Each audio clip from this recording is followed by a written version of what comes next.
happening. Yep. So this video that we got going on right now is Tyson Fury versus Otto Wallin. The level of motherfucking excuses.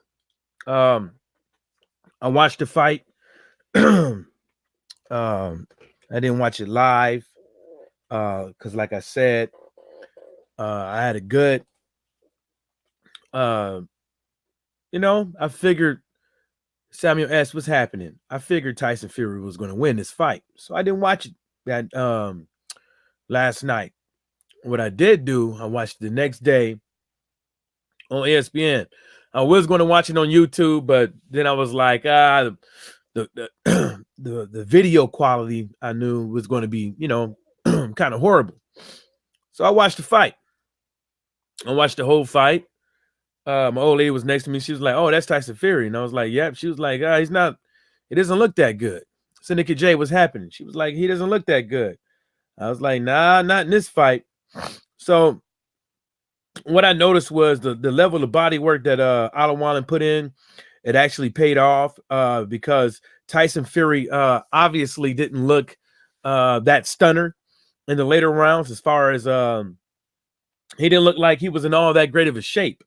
We got Tyson Fury fans out here right now saying that the reason why, stating the reasons why they allowing Tyson Fury to slack off and fight people like Otto Wallin and Tom Schwartz is because, he's not in the best shape and this and the third. He's going to be in way much better shape and the next fight and this and the third. Well, the dude had two gimmies before Deontay Wilder, and he was in the same shape against those two gimmies that he's in right now.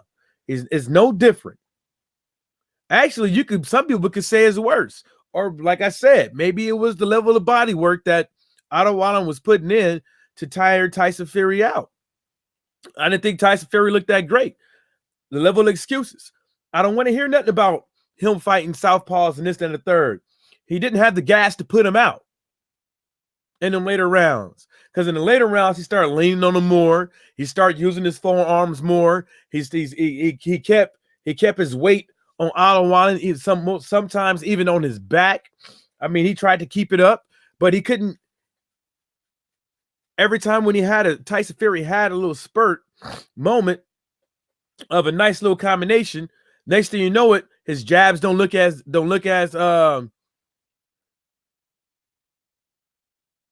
yeah, we know he won the fight, dude. Captain Carnage, we know he won the fight. That's not the point. So that's not the point, Captain Carnage. We all know that Tyson Fury won the fight. So are you going to listen to find out what I'm talking about, or are you just going to run your mouth? I mean, which one are you going to do? Because you're just running your mouth. You're not listening to what I'm talking about. So the level of excuses. Like, what's up, Laws? What's happening, baby? I sent you the link. The level of excuses. Tyson Fury wasn't in the greatest shape, and he's not going to be in the greatest shape when he fights Deontay Wilder. He's going to be in the same motherfucking shape. He wasn't in this. What was the other guys he fought? Them other two weirdos. Let me pull it up so I can make sure I'm saying these dudes names right.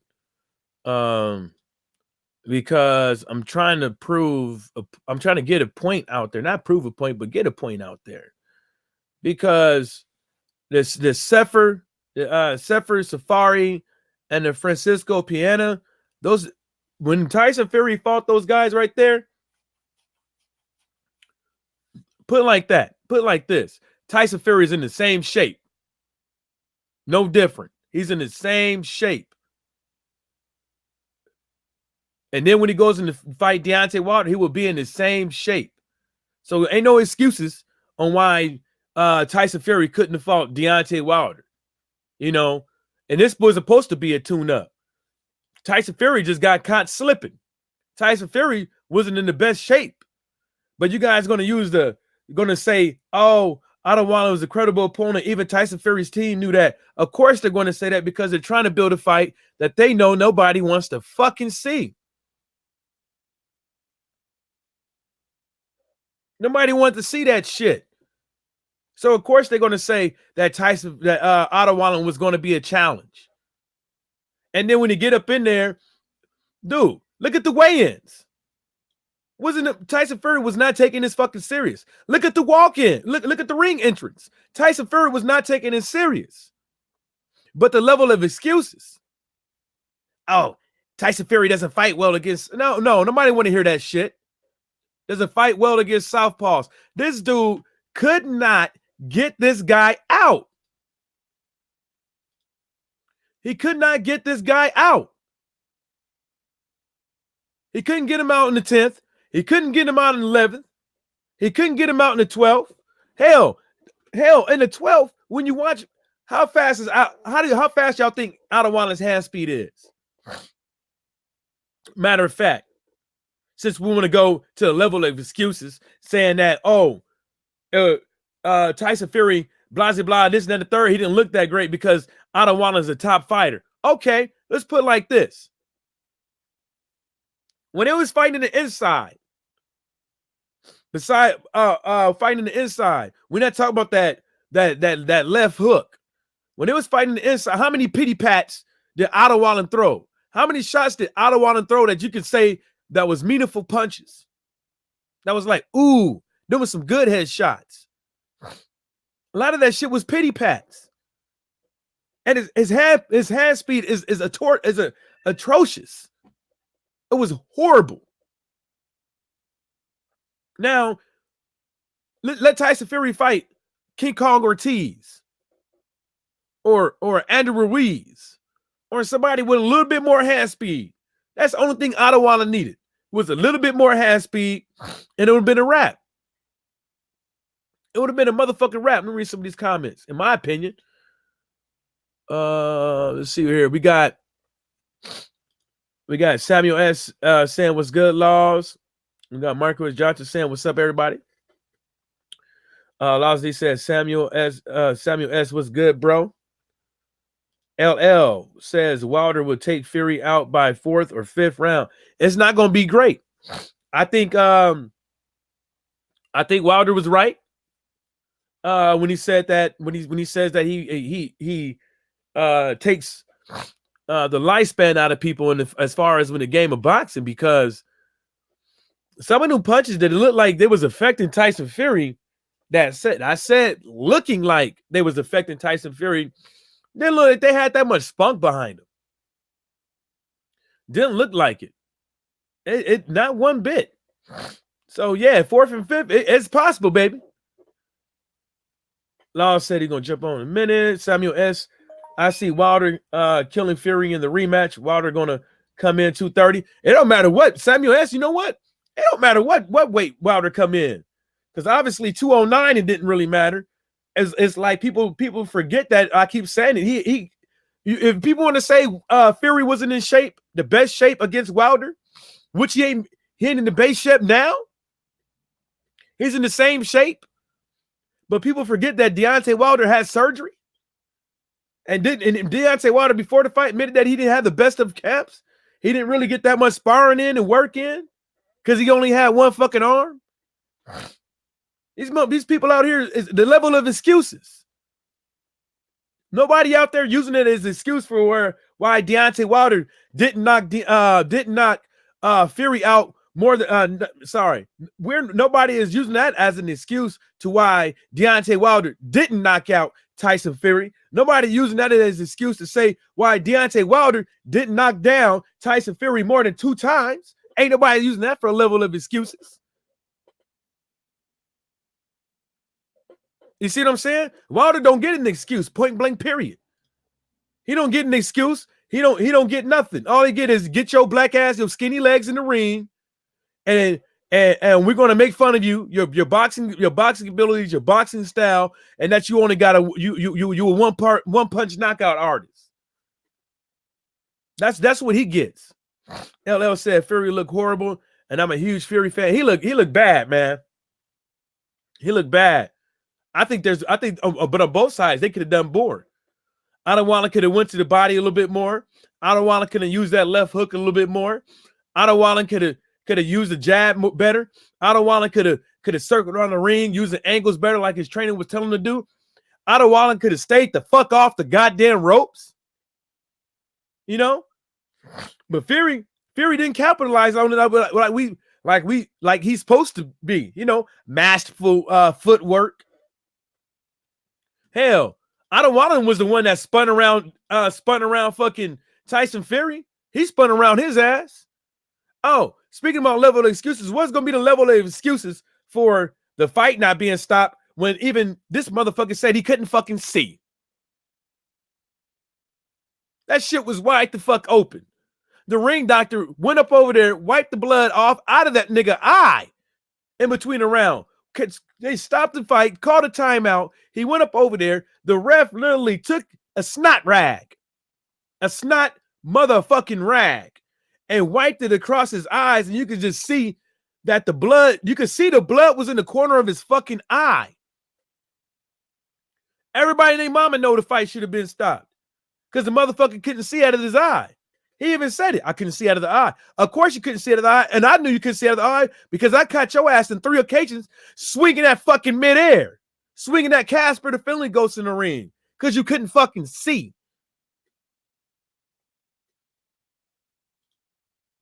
Peter Fury, right? Fury isn't doing the correct training. No, he's not. He's doing 10 count fucking coke benders. That's why. You could like even if it's not the training, what the fuck was he doing in the ring? He did not look the same against Deontay Wilder. Oh, but we all gotta say you can't have 100%. You can't look good all the time. You can't look good all the time. You can't look good. Maybe it was the style. But nonetheless, it don't matter what it is. Because you can't excuse something that you're trying to because you're trying to build this guy. Folks were going way the fuck out of their way to say how good of a boxer Tyson Fury is. They was going way the fuck out of their way to do this.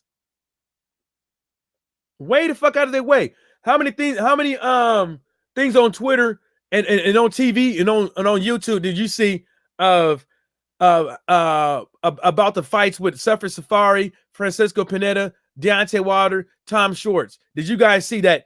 Oh, they were showing off Tyson Fury's footwork and his awesome dude defense.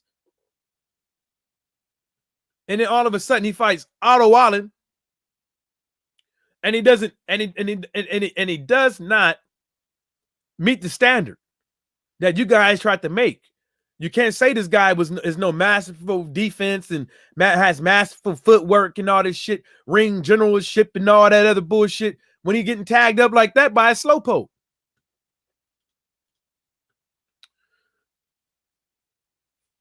Yeah, Big Baby style is worse for Fury because how you gonna lean on somebody like that? How you gonna lean on somebody that weighs just as much as you when they can lean back? When they ain't gonna allow you to punk them in the ring like that? Man, you better be careful. And the overhand rights. He doesn't like overhand. Tyson Fury does not like overhand punches. That's why he throws a check leg. That's why he throws a check hook. They try to in the uppercut to try to catch you coming in on stuff like that. But he does not like properly timed overhand punches. Samuel S. said Wilder power is similar to Julian Jackson. I don't know about that, bro. I don't know about that. Motherfuckers ain't being the same. And not only that, he's making motherfuckers like top heavyweights run. Losley said, I didn't see the fight, but I heard Fury was in trouble in the 12th. Yeah, he was in trouble in the 12th round because he had no more juice. He tried to get, every time he tried to get Otto Wallin out of there, you could tell that he had to back off because he was losing steam. He couldn't get the guy out of there. And then another thing, they didn't even want to give Otto Wallin no props. They kept saying, oh, Otto Wallin looking tired right now. Look at him. He's looking real tired right now. But they keep saying, oh, Tyson Fury, he's leaning on him, putting all that weight on him. oh, look at the shot by. They didn't give this dude nothing. Only thing they gave Otto Wallin was the left hook and going to the body. They didn't talk about how many times that fucking Tyson Fury was hitting gloves and hitting elbows. They didn't talk about that. You know what they did? They put all them goddamn mics in the center of the fucking ring, equalized that shit so them punches sound fucking deeper. That's what the fuck they did. Sorry, I act like I didn't catch that shit. Yep, Laws, he was hurt badly from straight left. Yeah, he was hurt badly, and Samuel S. that punch that hurt him, it didn't even look all that. It looked like nonchalant. He hit him, and Tyson Fury looked like, whoa, dude, what was that? Lost one was happening. Yeah, that cut was nasty, bruh. His white shorts were red. Yep. Richard Burroughs, what's happening, baby? Leave Bandy alone, haha. What is Bandy alone? Oh, Band-Aid alone. Leave Band-Aid alone. Is what he meant. Law said, right, Samuel. Lossman said, I rate him for toughing it out, though. The cut made him get more aggressive. He feared being stopped. Wallin was better than I expected. Yeah, I mean, you could say that kind of threw his game plan off. Lost one too as well, but you know, he couldn't stay aggressive like he wanted to get the guy out. Like I said, he didn't have the stamina to do it. He didn't have the stamina to get him out. Point blank. Period. How many? Otto Wallin was right for the taking. He was on the ropes. He stayed on the ropes. He had throw a couple Furies in the beginning of the round, and then he had tired. Then his hand speed will be disgusting. He was there for the taking. Tyson Fury just couldn't do it. He couldn't do it. Ain't no excuses. It was. This is just me. The dude Otto Wallin was right for the taking. Like anybody could. It seemed like a lot of people in the top 10, top 15 could have got him out of there. If you go back and watch Otto Wallin's last couple of fights, he never been all that. You could tell his hand speed, his footwork, his defense, none of that. He's not. And people, I'm not saying that. I'm not going to fix my lips to say that Otto Wallin is a good fighter. Tyson Fury just sucked. He just sucked ass today. I mean, yesterday. That's it. He just sucked ass. And there ain't no thing to it to me. Richard Burroughs, yeah, maybe. Who knows? Otto would beat Wilder. Who knows? I don't think so. Not enough head movement. Not enough head movement right there, bruh. Hello, Fury got hit with so many easy punches. Wallin was terrible too. It was a total shit show. Fury threw a punch that was closer to hitting me. That was hitting Wallin. Fury on hitting me than it was hitting Wallin. Yep. Fury on that white lady. Yep. LL. Yep. People don't want to hear that. Yeah. Richard Burroughs said, if your eye got smashed up like that, you would cry like a little baby. Actually, I wouldn't. I broke my hand my first year playing some pro football. And I played the whole season with a broke hand. I popped my hip out my fourth season, and it popped back in. I still played the rest of that game. So you can say whatever you want. Oh, and I've been sliced before in street fights by a knife. I got that done once. So Richard Burroughs, you don't know who the hell you talking to. So, you can say whatever you want to, Richard Burroughs, but whatever, bro. Samuel S. Fury fundamentals just terrible. I don't know what happened in this fight. I don't know what happened with Tyson Fury. He just I don't know. Maybe he did the shit on purpose to make the fight look interesting. I don't know. Maybe Otto Wallin's style, he just couldn't do it. Maybe Deontay Wilder. Two knockdowns in that last fight fuck with Tyson Fury's head to where he doesn't want to get hit anymore. to where he's scared. What's up, Laws? What's happening, baby? Laws. Yeah, he'll let me know when he come. Maybe maybe Tyson Fury is scared to get hit these days. Maybe he's scared to take a lick. I don't know. But the fight looked fucked up, man. Brown on brown boxing. What's happening, baby? I see you, fam. Richard Burrow says, so Fury beat Wilder? Yes or no? No, Fury didn't beat Wilder. You on the wrong channel for that. Lost one. He was looking tired, to be fair. They both gassed. Yeah, lost one. That's like I said it earlier. They both didn't look like they had the correct amount of steam. You know, that's why the level of excuses. I mean, some people out Laws, you there? Some people can say that you know, Tyson Fury wasn't in the best shape against Deontay Wilder. And Deontay Wilder got lucky. But now look at Tyson Fury. He's in the same goddamn shape or worse. So, Richard Burroughs, it doesn't matter if Ben Davis is alone. He's young. Look how long Joe Diaz, Deontay Wilder's trainer, look how long he's been fucking training. Deontay Wilder is like his fucking first pro fighter. That's why when they went to the Olympics, Diaz, he ended up getting an award because nobody expected them to win, especially with the level of background and boxing that he had. So don't be trying to, I know what you're trying to do. You're trying to big up Tyson Fury. You're trying to big up Ben Davis when nobody gives a two fucks about him like that over here, bruh. I'm just sorry, we don't. I'm just saying you're coming over here on some weird stuff, bruh. Bad day at the office. Yeah, you can say that. No white lady Vada would find it. White lady leaves your system in 3 days, bruh. Brown on brown boxing. Otto wants to meet. Yeah, I mean, yeah, there wasn't a whole lot in some of the rounds going on. A whole bunch of grabbing, a whole bunch of man hugging, a whole bunch of elbows and gloves being hit. It wasn't really it wasn't really much to score at sometimes. But I'm not mad at you if you're saying Otto won. You know, because the fight sucked to me. It wasn't all that.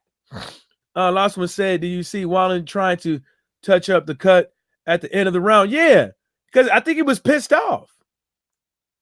I think he was pissed off how the ref was allowing fucking Tyson Fury to just like fucking lean all up on him and let him throw them pot shots, let him use his fucking forearm and shit.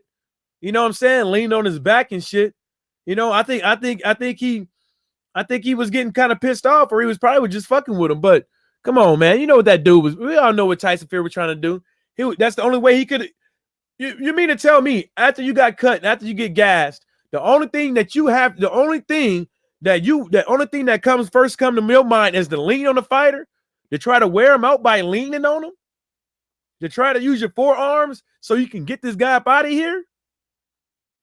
That's your fallback plan? Come on, bruh. Yeah, brown on brown boxing. He knocked the cocaine out of his ass. Goddamn right. Brown on brown boxing said Wilder beats cocaine Fury. Yep. Lost one said couldn't beat him before. Yeah.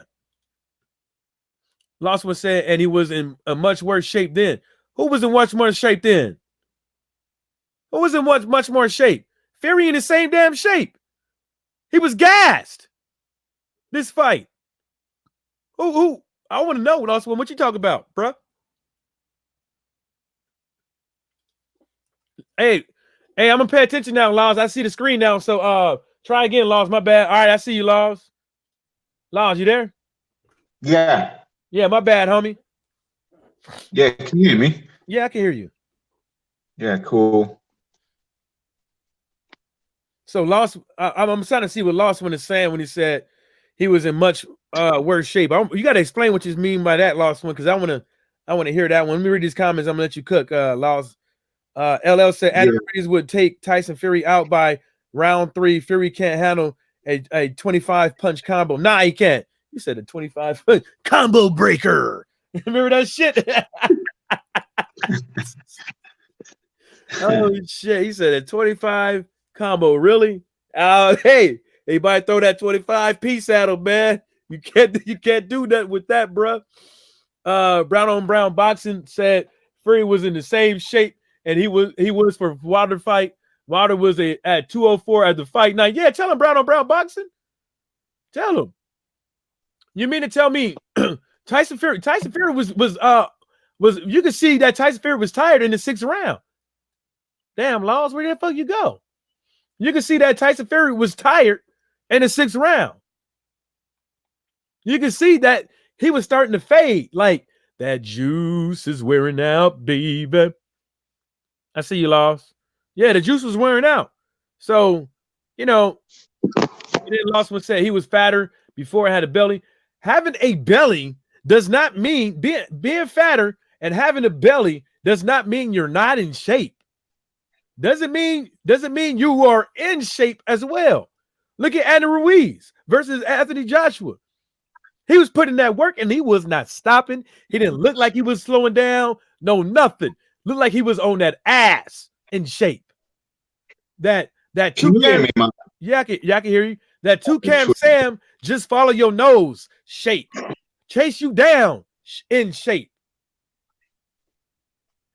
He said Mike Tyson could get off a 25. Yeah, lost one, but no. There's nothing you can you gotta be able, like, lost one, like, look, check it, man. You gotta be able to say this. How does Tyson Fury look in better shape than the Deontay Wilder fight? You gotta put it like that. You can't just say his belly. Like, how many punches did he throw in the Wilder fight and how many punches did he throw in this fight? And then you can say, well, that's the reason why he got tired in the 6th round. So he threw a triple amount of punches. Or you could say, oh, see, look, those body shots wore him down. You're not giving me nothing, man. You're just saying he looked. You're going by looks. But if we're going by looks, let's see who was patting in the ring. Let's see who wasn't throwing that many punches when we all knew that's all he had to do was get this guy up out of there because he was hanging on the motherfucking ropes. But he didn't do it. Still means there's room for improvement. Yeah, no fighter ideally wants a belly. Hey, no matter if they don't want a belly or not, that don't mean you in shape. Laws, what you got, man? Not a lot, mate. I didn't see the fight. I just I heard he got wobbled in round 12, was it? Yeah. And he got caught in the 2nd round, what opened up his eye. But I do believe it was the same punch what he got caught in the 12th round with, was similar to the one what he got caught in the 2nd round. But, he could. Did you see it, man? Yeah. Yeah, I watched it on ESPN this morning. Yeah. I told y'all, man, I'm turning the motherfucker off. I'm gonna post I'm gonna put the link. I'm gonna put a link to the fight on YouTube in the chat for you guys. Just in case if you guys want to go over there and watch it. Some dude named by the name of V Dant has it on there. I don't know how it's not kicked off of YouTube yet. I couldn't tell you, but it appears to be the whole fucking fight. So, all right. So you guys might want to download it, or you guys might want to download it now, or off of YouTube now, or go over there and view it as we speak, because it's probably not going to be on YouTube for long. You know what I'm saying? So Laws, it was really nothing too much. It wasn't really too much in the fight, man. It was to me, I think Tyson Fury was edging majority of the rounds. But what's up, Curtis Anderson? What's happening, baby? But at the end of the day, I don't think that he done enough in my Tyson Fury didn't do enough to my liking. And also, I think that, the Otto guy, he should have went to the body a little bit more so he can set up that shot again for that eyebrow. I think that Otto Wallin spent too much time on the ropes. I think that he relied on too much of keeping his hands up rather than moving his head. Partially because they both were tired. Partially because of that, he didn't want to exert too much energy and stuff like that. It kind of seemed with when he was on the ropes, getting out of dodge from the punches. I think that if Tyson Fury was going to do the herky jerky shuffle, the herky jerky cocaine shuffle. I think that that's what it looked like, the herky jerky cocaine shuffle, because he keeps doing that sniff. He keeps doing that over and over again. Boxing conversation with Reggie Owens. What's happening, baby? I think that he could have done more, but at the same time, I don't think there was a way for Otto Wallin to win this fight because his hand speed is just not there. I mean, the only way he got that hook in was because, that's the way Tyson Fury fights. He tried to fight tall, and that's the reason why when you saw Otto Wallin, the jab that landed was because Tyson Fury was backing straight up, and the only thing that Tyson Fury was doing was just tucking his chin. But you could tell, like, all he had to do was just aim for the dude's chest, just aim for his chest with the jabs, and throw him straight sometimes. Because when he's backing up like that, he's vulnerable. His body is vulnerable. His head is vulnerable. All that stuff is vulnerable because he's just going down a straight line. And he just didn't have the hand speed for that. I mean, even when they was working in the inside, Otto Wallin just didn't have the hand speed. He was throwing, and sometimes you could see that he's not. Huh? Didn't Tyson Fury have a massive reach advantage? Yeah, he had a massive. Yeah, he did. 7 or 8 inches or something. But it didn't matter. It didn't matter because he didn't have the juice. Yeah. He didn't have the juice, Laws. I'm pretty sure he probably had like what, 4-5 inches? Probably more than that. Yeah, I just heard it was 7 or 8 inches, I heard. Yeah, and the dude did his thing against a guy that's supposed to have a masterful defense, masterful footwork, masterful hand speed and all this shit. I think he did great, but I don't think there was a way for him to win. Not with the tools, not with the bag of tools that he has. Like as far as his hand speed and his foot speed, I don't think he had it. But I think he probably could have did better on a lot better on the scorecards to make people like, maybe this guy did have a chance. I think if he would have worked on the hand speed and staying off the ropes and training and stop trying to fight this guy, slowly one way, because the only thing they was worried about fighting him in the inside. But the whole thing about it is Tyson Fury, his body is always open when he's backing up, and he didn't capitalize on that enough. As he was backing up, from some of them shots, because I don't know. And the fight, Laws, make me seem like Tyson Fury is scared to get hit. I'm not surprised after he got flattened off fucking Wilder. It made me seem like he's scared to get hit, because every time Otto Wallin hit him with this little Jarrell Miller Petey Pats, he started backing up, and I'm like, what the fuck? You got this dude, like, yeah, I did hear that as well. Actually, you got him on the ropes. Why the fuck you backing up? Because he hit you. He threw a lazy ass jab or a lazy ass hook. I mean, I don't even think the dude threw one uppercut. Wow. I did hear that actually, Mike, what you've just said. After the second round, after he got hit and his eye opened up, I heard that he was I heard that he'd won some rounds, but he never really capitalized off them. He just, like you say, he was scared, as if he wanted to go in.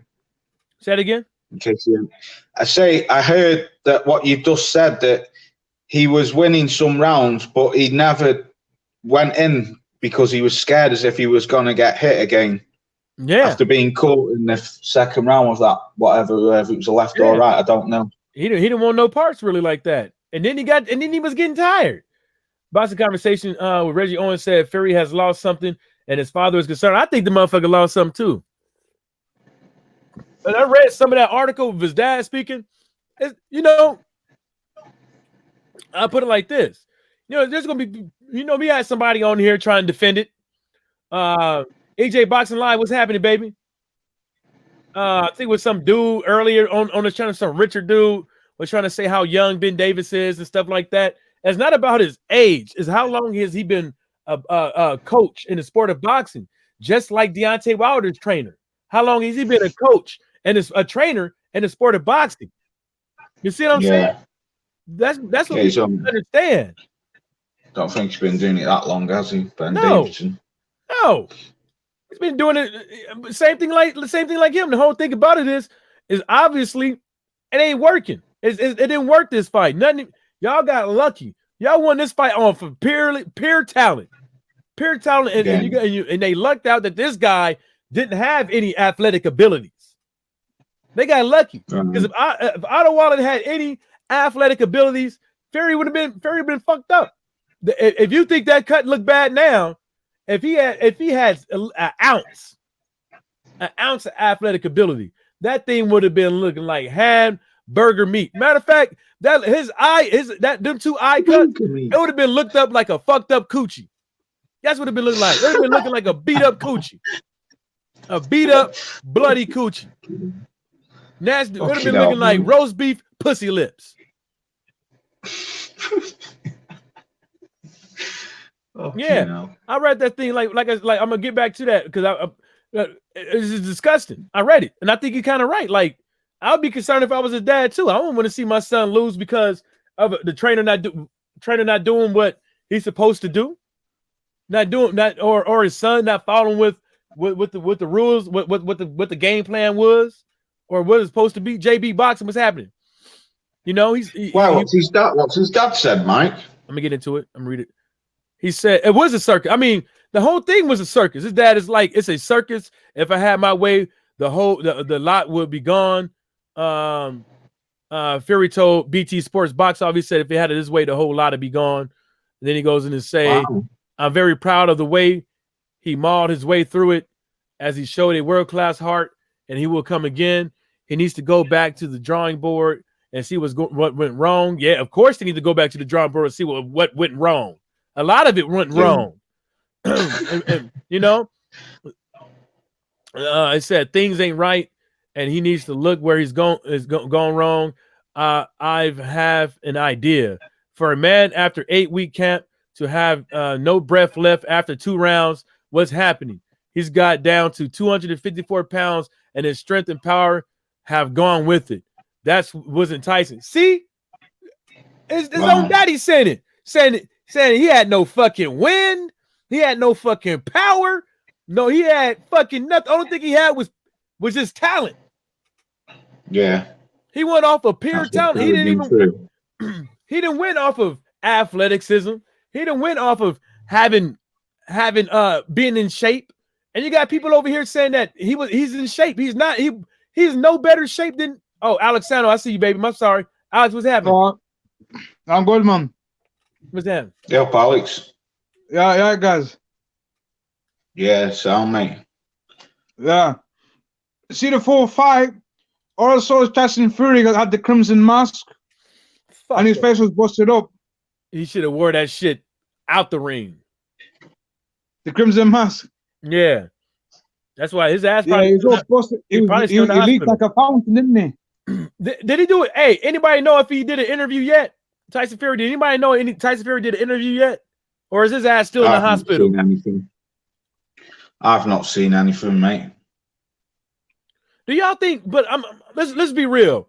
Other than the two left hooks, do y'all think that from what Fury was backing up from those punches, do you think that Fury should have been running like that and like backing up when he had him on the ropes and when he had him, you know, you can see it like sometimes I don't want to look like he didn't really have that much left to stand up, and then Fury just I don't want to swing. He either hit or he miss, and he had back the fuck up.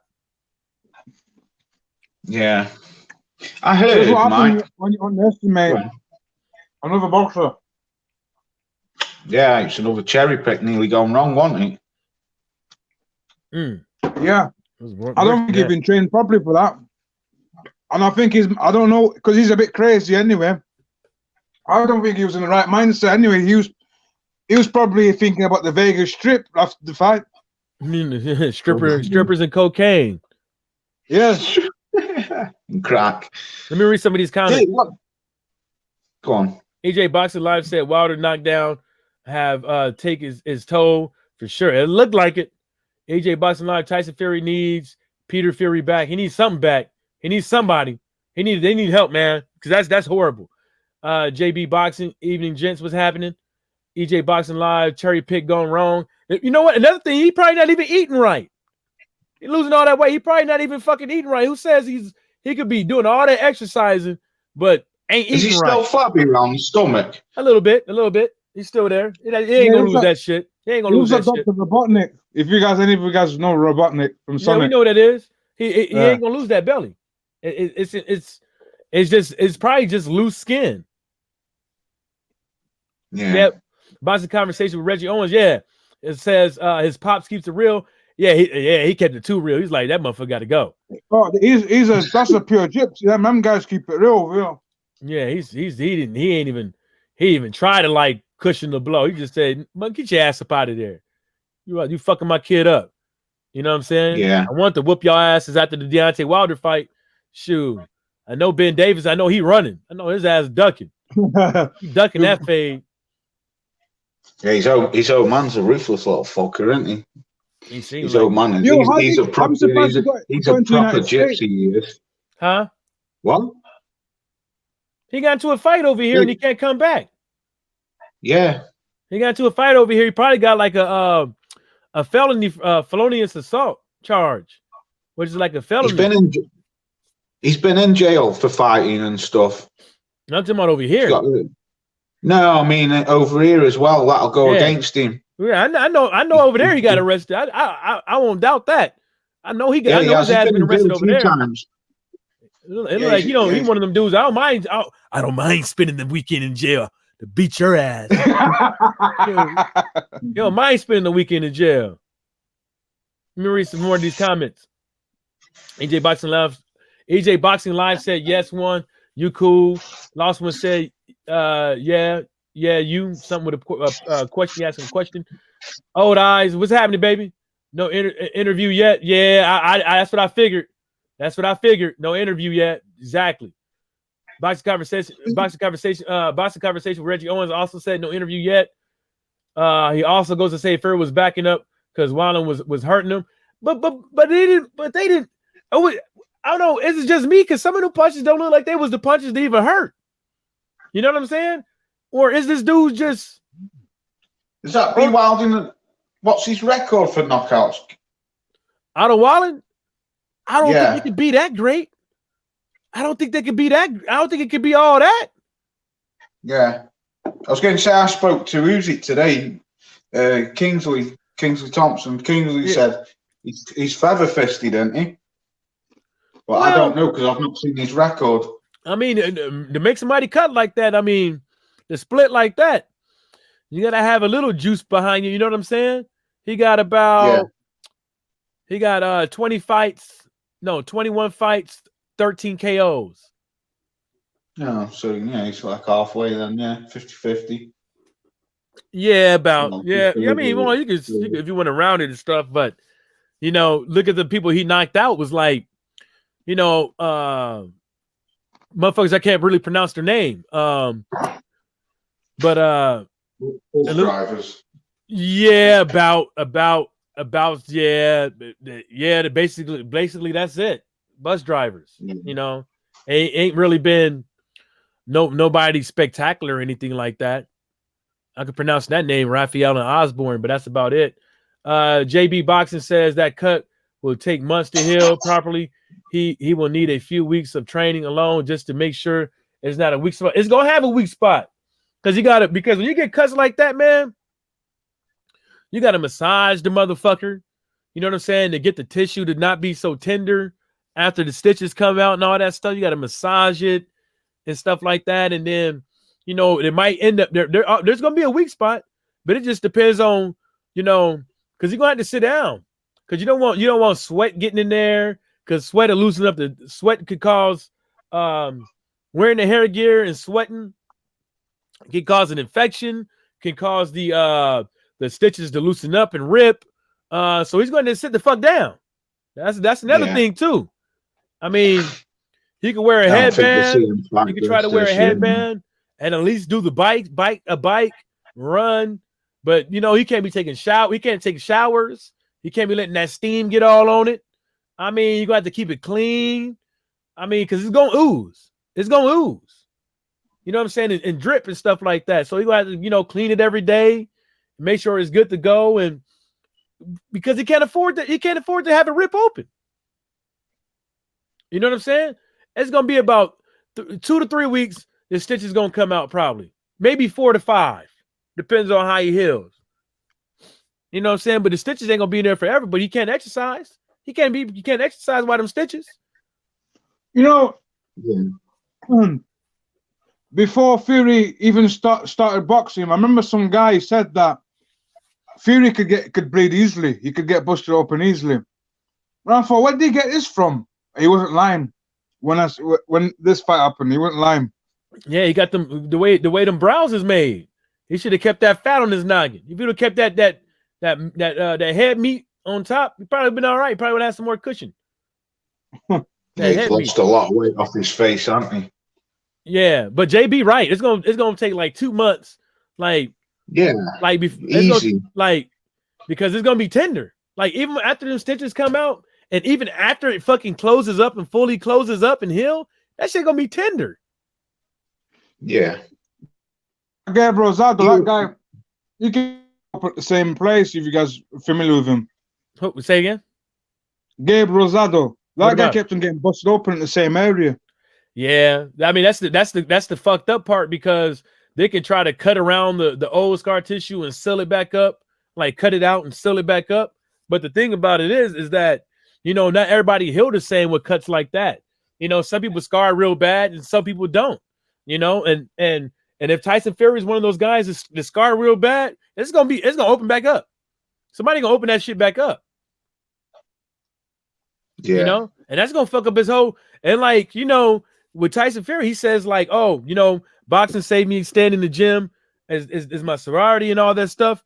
What you gonna do when you can't go in the gym for 3 weeks or a month? You can't, because you're not supposed to run with them stitches. Yeah. You're gonna go back to that. You're gonna go back to an 8 ball a day. That's what I'm saying. You're gonna go back to drink? Do you know what, man? That's an interesting point. That what will he do? Because if he's got to sit around for fucking weeks and weeks. Look at Deontay Wilder. He broke his he fucked his arm up before the Tyson Fury fight. What if Wilder just stayed at fucking home and didn't do nothing with them stitches in because he didn't want to get him sweaty and came up to the fight out of shape and all this other shit? You know what I'm saying? What would you guys? You won't have no excuses for Deontay Wilder, but you will come up with some excuses because it sounds sweet and it sounds like good. It sounds good for a countryman to have to go through all this adversity, and it's supposed to be like some white picket fence, loving boxing type shit, like loving hip hop, well, loving boxing. Imagine that for a fucking reality TV show starring Tyson Fury and cocaine. Then we got, what did he say? He said, perhaps, Old Eye said, perhaps it was all the media Tyson was doing. I don't know what it was, man. Let me go to, maybe I'm skipping something on your comment. So let me go to YouTube, because I'm reading it from the thing he said. I'm saying that was it. His uncle as well has been saying stuff too. Peter, John, the dad, and Peter, the brother, he's always been stuff too about him needing to sack the guys behind Fury. Yeah, like when you guys watch Ben and Tyson in the ring, and they play him on like those little foam thingies. Watch where he's fucking aiming those foam thingies. He's not aiming at his fucking head. He's always aiming away from his head. Hey, Mike, it's just come up on my phone now on my Google cards. It's put Sky Sports. I can't click on it, so if I click on it, I'll go out of the live stream. But what I'm just reading, it says Tyson Fury bulldozes past Otto Wallin and on towards Deontay Wilder. Bulldozes, fucking hell. He got bulldozed by the sounds of it. Boxing conversation with Reggie over here said Reggie telling Alex to stop talking with his mouth full and eat your damn food, man. That's what he said. He said, "Eat your damn food, bruh." Go on, Reg. I had to get that out there. Yeah, but I don't know what the deal is. I don't know what he bulldozed through. Exactly. I don't know. Nah, See how the media him. plays shit like that, though. You know. I mean, does anybody out there in the chat or think that Tyson Fury bulldozed through Otto Wallin? Exactly. I mean, he stroked through him. He stroked him. That's about it. That's what I'm saying. How the media, how the twist things. You know, propaganda. It's fucking bullshit. Yeah. If he didn't watch the fight, you'd believe it. But what I've heard, he was in a fight of like he was lucky to win, and then you get shit like that coming up on your phone saying Tyson Fury bulldozed he's past Otto Wallin. Yeah, because I totally forgot about the fight. I woke up right when it was announced. Right when Tyson Fury. Did he Wilder last night? Say again? Huh? What you say? Laws, what'd you say? Pulled out Wilder, didn't he? Somebody, if you talk, yeah, he's like, Wilder, you Wilder last night. Wilder, you big, you the number one Dawson. Wilder, you bum. He just sounded like he had fucking Tourette's up there. Like 1 minute he'd be like, he'd be like, Wilder, you Dawson. He'd be like, Cinco de Mayo, Viva Mexico. Suck my dick. Who got cocaine? I'm like, God damn, shut the fuck up. Like, god damn, this motherfucker sounded like he had Tourette's. Like, nobody wants to hear you talk about no damn Mexico. You don't give a fuck. You don't eat tacos. You don't like tacos. You know what I'm saying? You don't like burritos. You don't like ceviche. Burritos, Mike. You don't like tostados. Shut the fuck up. Like, you don't even know where Mexico is on the fucking map. You know what I'm saying? This dude he's a straight up motherfucking clown.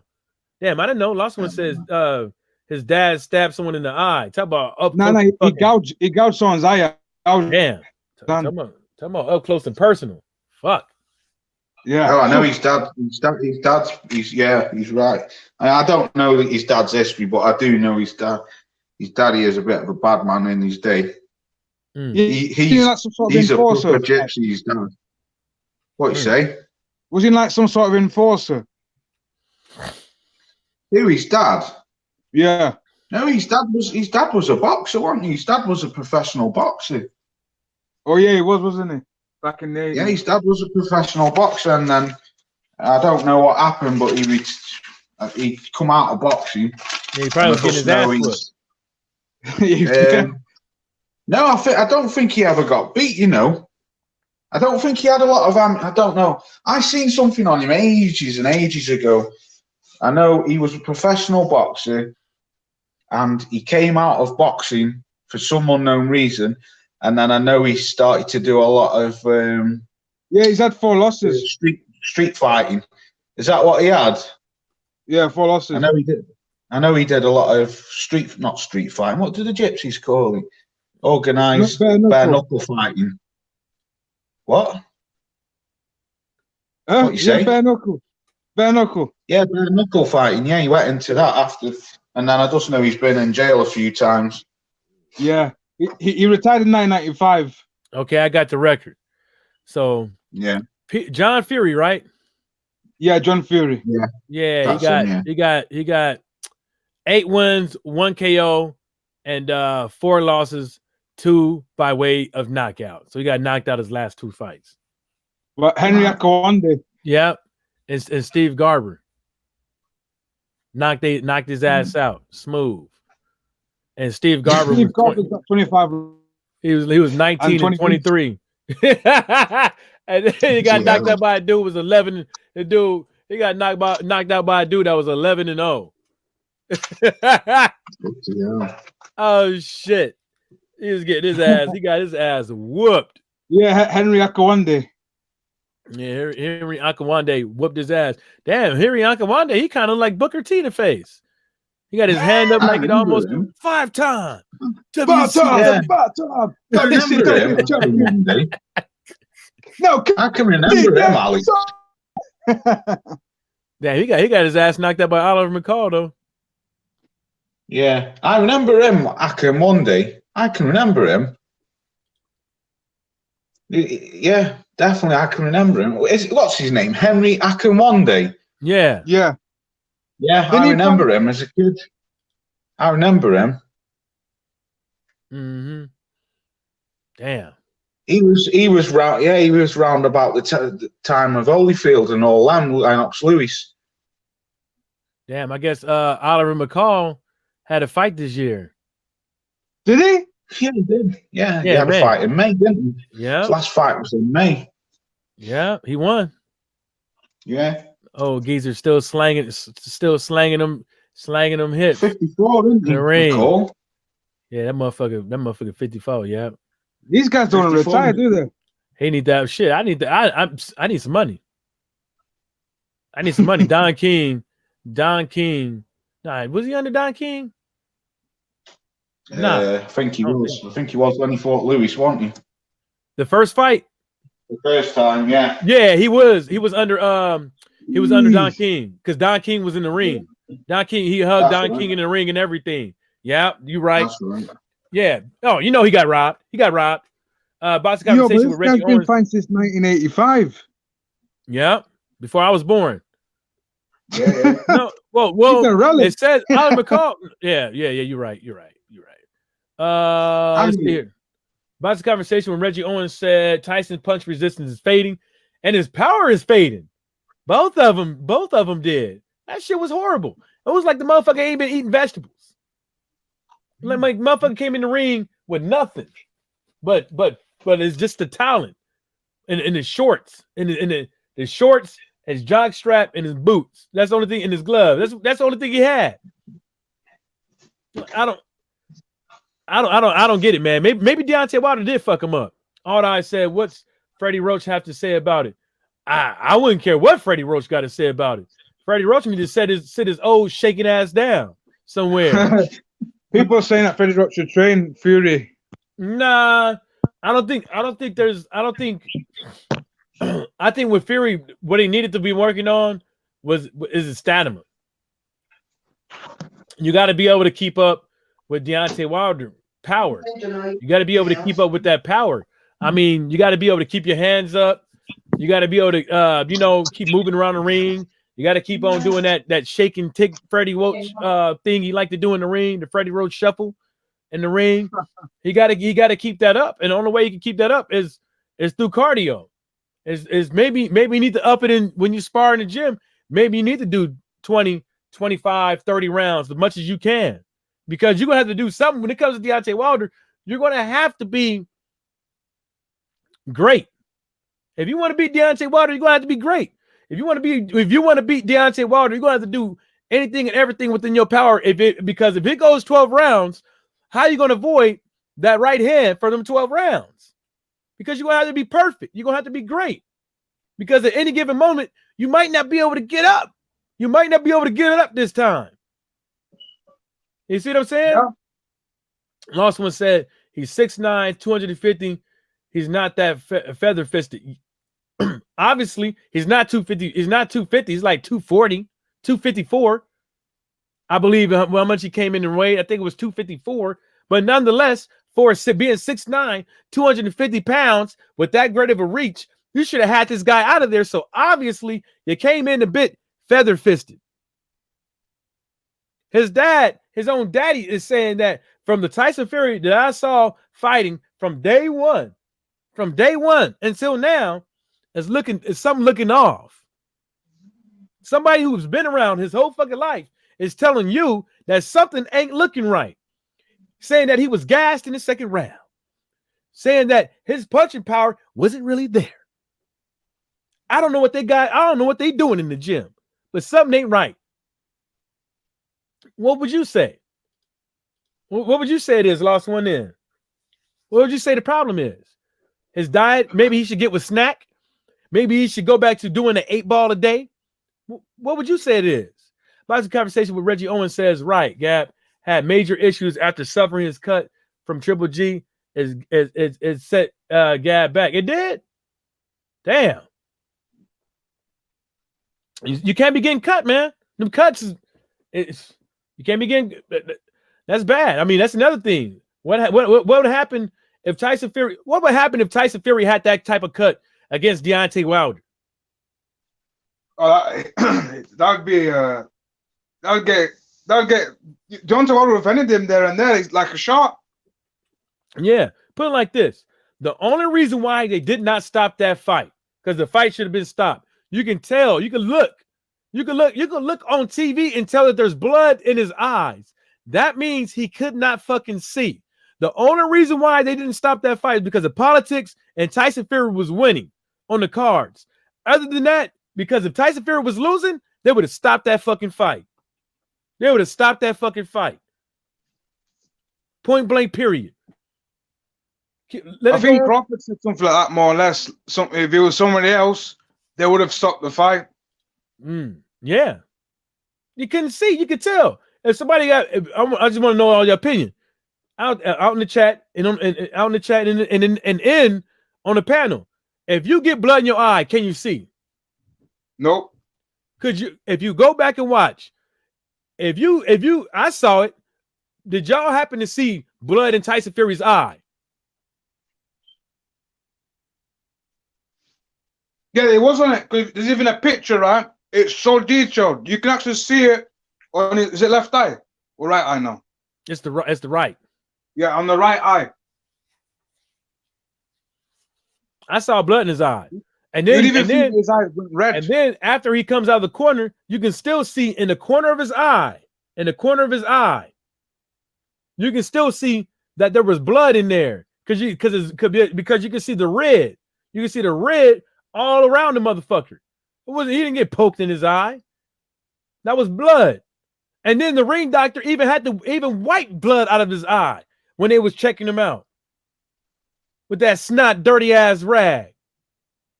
The conversation with Reggie Owens said they mean bulldoze by how he was walking forward with his head and laying on Wallin. Yeah, that's the only thing I can say. Reggie laying on motherfucker. He looked like a bulldozer with that shiny ass head trying to scoop Otto Wallin up. Look like a giant egg. Last one said Nigel Benn is fighting again. Yeah, he's fighting Sakio Bika. Damn, these motherfuckers in November, apparently. You know what? To tell you the truth, I put it like this. I put it like this. If half these heavyweights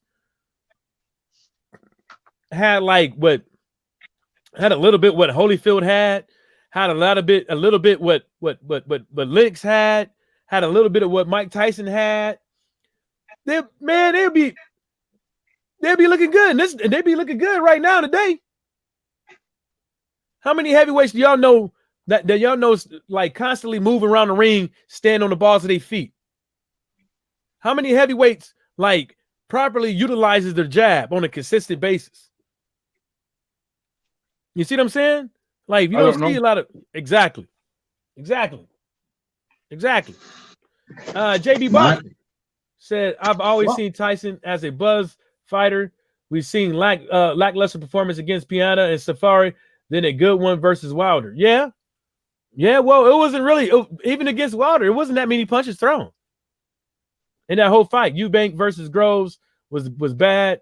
Yeah, I mean, you got somebody just swinging for the fence like every throw, every punch, and the other person can see it coming a mile away. But like I said, with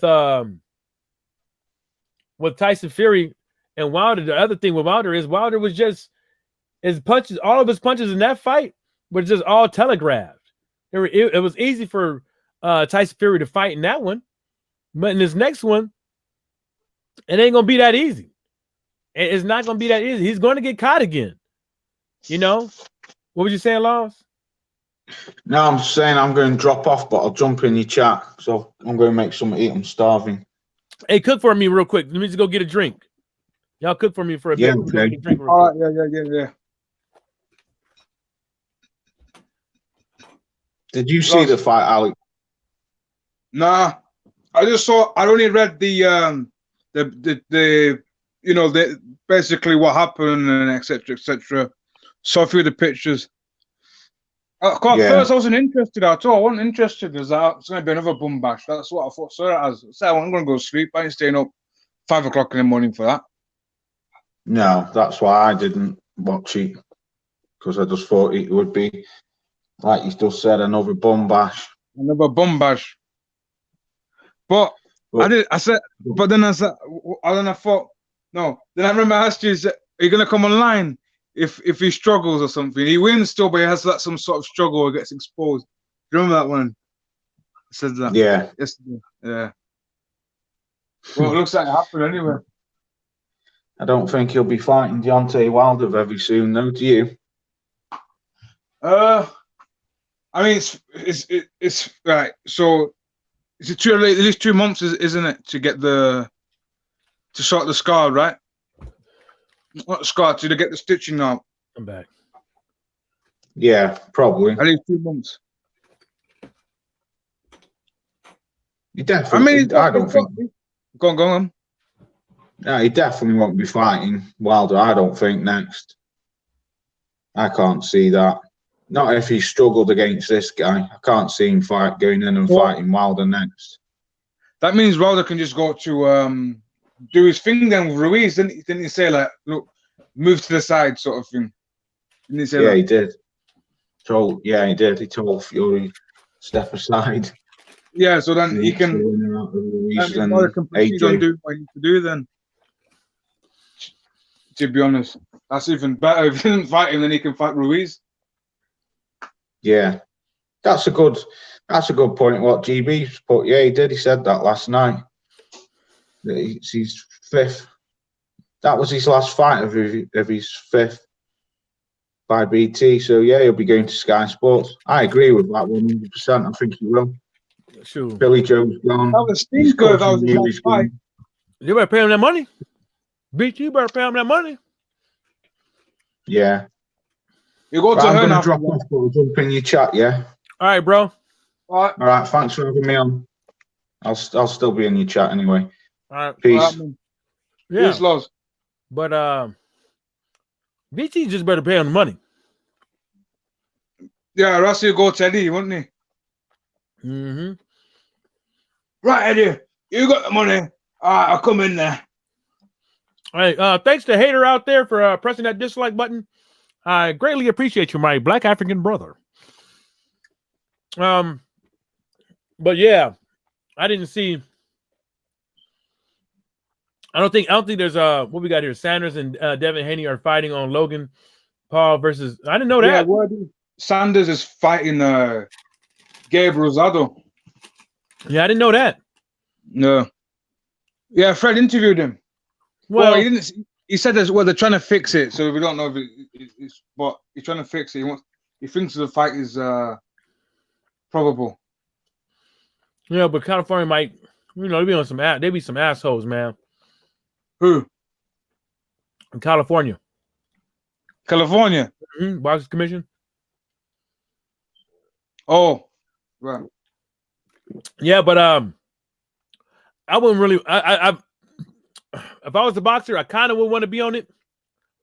But I put it like this: it ain't gonna bring people to the sport of boxing, because at the end of the day, those guys ain't gonna be there to watch you again. The people that's going to go watch that Logan and KSI, they're fly by night. They come in, watch them guys, and then they're gone. I don't think it helps the sport of boxing like people think it does. You don't think they're going to tune into it? Just going to stay with. Well, because I think they're just going to, because the people that's going to come to watch Logan and KSI, they're not going to stick around. I'm like, yeah, Devin Haney, yeah, Sanders, yeah, I'm gonna watch those two guys. I'm gonna get into boxing, yeah. No. No, they're gonna come. People are gonna come and watch this Logan and Paul. People are gonna come that day to watch Devin Haney. People are gonna come to watch Sanders and stuff like that. But they're not gonna stick around. Tank is number. Lawrence Williams, what's happening, baby? Tank is number 1 in the new WBC rankings at 135. Hey, hold up. Oh, you're number 1. Yeah, that's what he said. But guess what? Loma's gonna move down anyway, most likely. What you say? I said Lomo. From the looks of it, I don't know. Might be wrong, but I think Loma's gonna move down. A lot of people saying that, but he ain't busted the move yet. He's gonna fight. He's gonna wait for the Comey fight, and then he's gonna move down. That's what I think he's gonna do. I mean, but why wait now? I don't know. He should exactly because like you say when go on. Yeah, because you're gonna wait for Comey, right? You're gonna wait for Comey, and then you're gonna try to snatch him up, right? You're gonna try to snatch that and become undisputed, right? Which is fine. But at the end of the day, if you ain't willing to fight, the guys that actually are great, then what is worth being undisputed? You got a guy going around here chasing your bitch ass, and you ain't gonna fight him. How is somebody going to call you great when you ain't fighting people that are great? Yeah, exactly. You know what I'm saying? Because I'm hearing stuff saying Bob and them guys are always too small and blah blah blah, this and that. I think he might have to move down. That's why I'm thinking he's probably going to go down. Yeah, and as soon as he moved down to 130, I bet you, and I guarantee you, he's not going to fight Tevin Farmer first. He's not. You think so? Nope. He ain't going to fight Tevin Farmer first to move down to 130. Nope. For what? Go on. For what? When he could fight somebody else.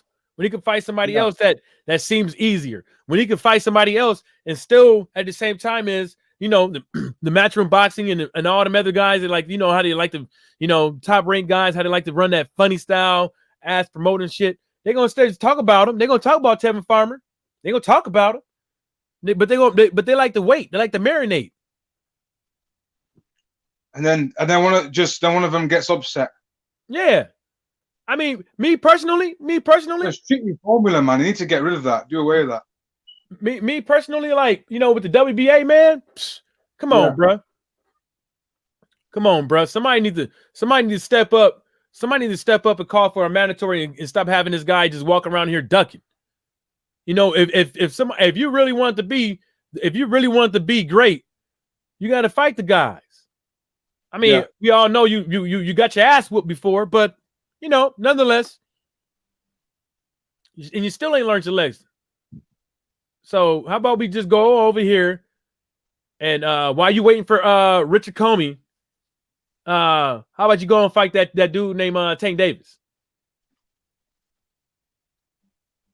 How about you go on and do that? He was supposed to fight again this year. They said, nah, they called it off.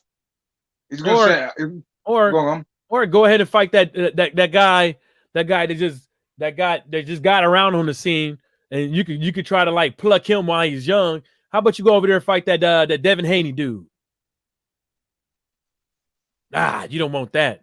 Yeah, you don't want that. Oh, he's too big. yeah, he's too big. Yeah, but y'all the same weight. Suck ass motherfucker. You can't fucking fool me, Jack. Lawsy said, yes, I seen that JB boxing, bro.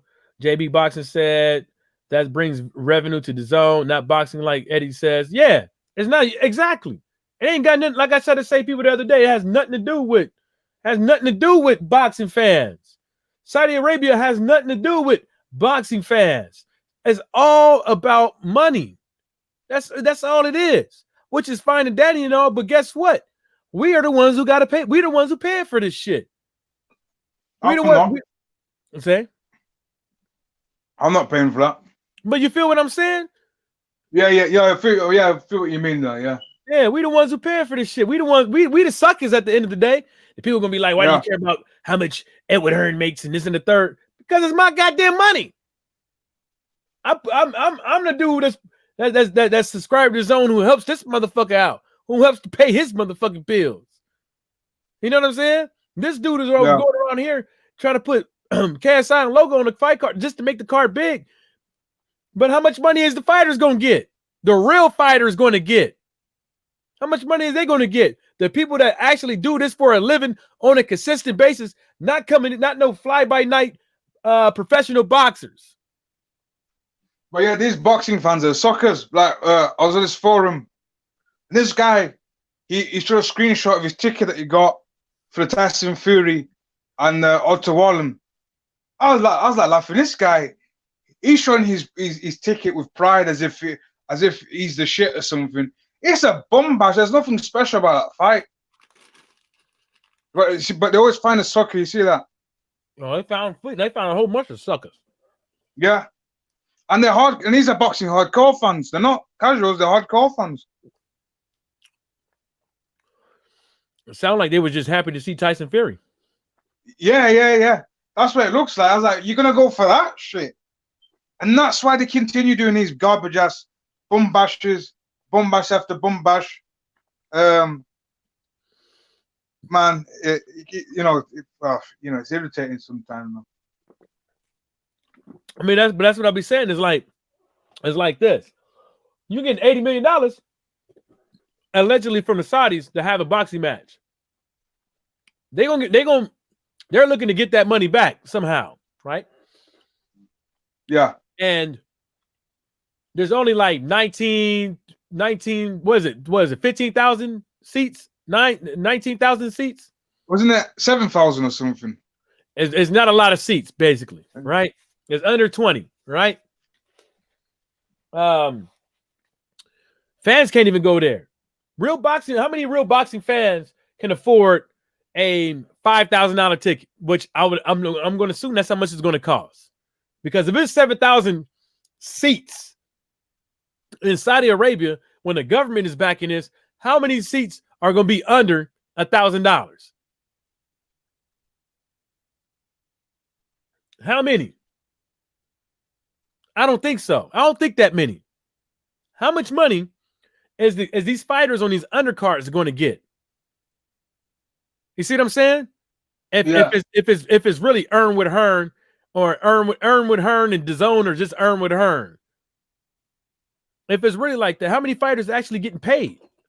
I don't see a lot of fighters getting paid off of this, man. It'll be a bench warmer, isn't it? And the reason why I don't is because it's like one of those things. It's his first opportunity to come up in here and rob somebody. This is Edward Hearn's real first opportunity since signing with DAZN that he actually get to stick up the bank. Walk up in there, it's a stick up. Nah, y'all ain't getting paid today. Maybe next fight. Hopefully we don't get blown up by a drone attack. Oh, it's not a joke. I'm gonna get into that on another video. Laws D the Pippin said, salute Lawrence Williams, bro. Lawrence Williams says, Law, salute JB Boxing. Aram don't want to deal with Al. I don't. Hey, you know what? That's his fault. That's his fault. And you know what? To tell you the truth, he ain't got no choice in the matter. He ain't got no choice in the matter, as far as I'm concerned, because Bob Arum should be doing it for his boxers. He should be giving them the fights because those are the fights that they deserve. That puts money in their pocket, not because you got like a bullshit ass agenda with somebody and you don't like how they operate because you tried to sue and you lost twice. No, stupid. What about the fans and your actual boxer? The actual boxer. That's the bull. It always some bullshit. JB Boxer is always disgusting. He ain't gonna change. That old bastard stuck in his ways. He's gonna stay that till he hits the dirt. And it really like this is just me, right? If you could be real with everything else, you could talk about Edward Hearn like a dog. You can talk about all these other cats like a dog, but he ain't talking about Edward Hearn. He ain't talking about no Al Heyman like a dog. He ain't doing that. He ain't doing that. If you don't, since you don't like Al Heyman, say why you don't like him. He ain't gonna do that. Oh, because I tried to I tried to sue him and he beat my ass. Is that the reason why? Oh, Bobby? Depends. Laws the Pimp said, and his pay-per-view on Sky Sports. Mike, what's pay-per-view on Sky Sports? Huh? Laws D said it's 16,000 seats. What are you talking about? 16,000. Yeah, what's pay-per-view on Sky Sports? Oh shit, that something don't sound good. See, that's another like everything is on everything pay-per-view. What so everything is pay-per-view. So you guys over there spend $20 a month for pay-per-view for fights a month. Maybe even 40, because you might have a Frank Warren pay-per-view as well. Oh, damn. That's crazy. That's crazy. Then like, maybe an ITV one. Who knows? some of them ain't even worth it. Yeah. Ain't even worth it. Like the only fight I was really looking forward to watching was a Carlos Takam fight, but I skipped out on that. That was the only fight. And I ain't trying to be nasty or nothing. That's the only fight I'm looking for. I was looking forward to watching.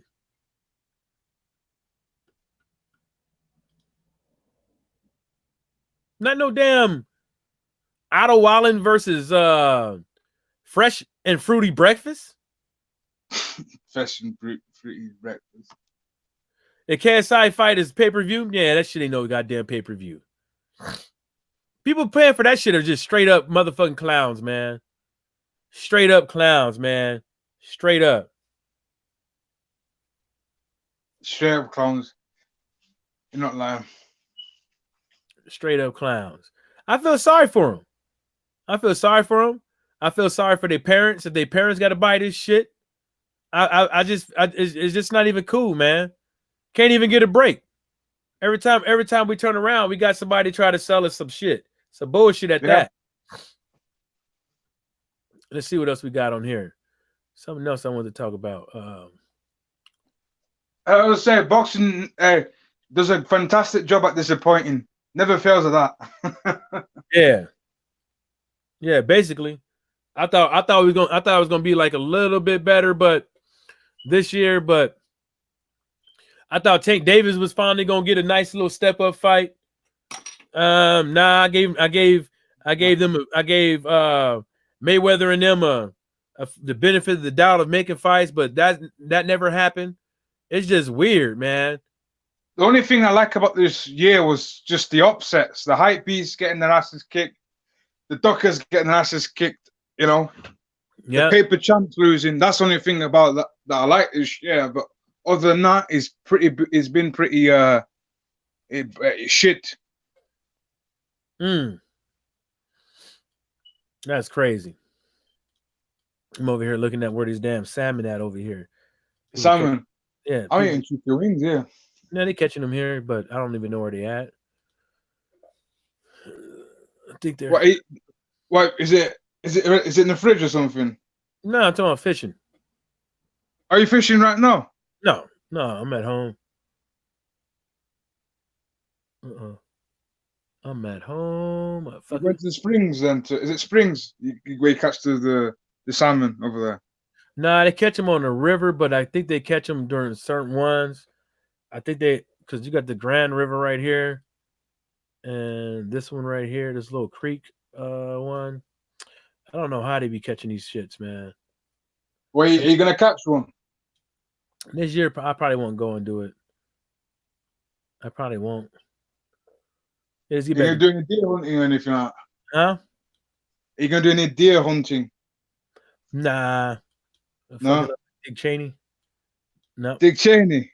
Yeah, he shot. Remember they was fucking around and end up fucking knocking somebody's fucking lips off. Oh shit. Yeah, out there hunting without a license and shit. Yeah. Let's see what else we got here. So by the way, Carlos Takam ended up winning his fight today. Yesterday, he ended up winning his fight. Carlos Takam, he's still alive, that guy. Huh? He's still alive. Yeah, he's still alive. He's still selling shawarmas and shit. He's still selling what?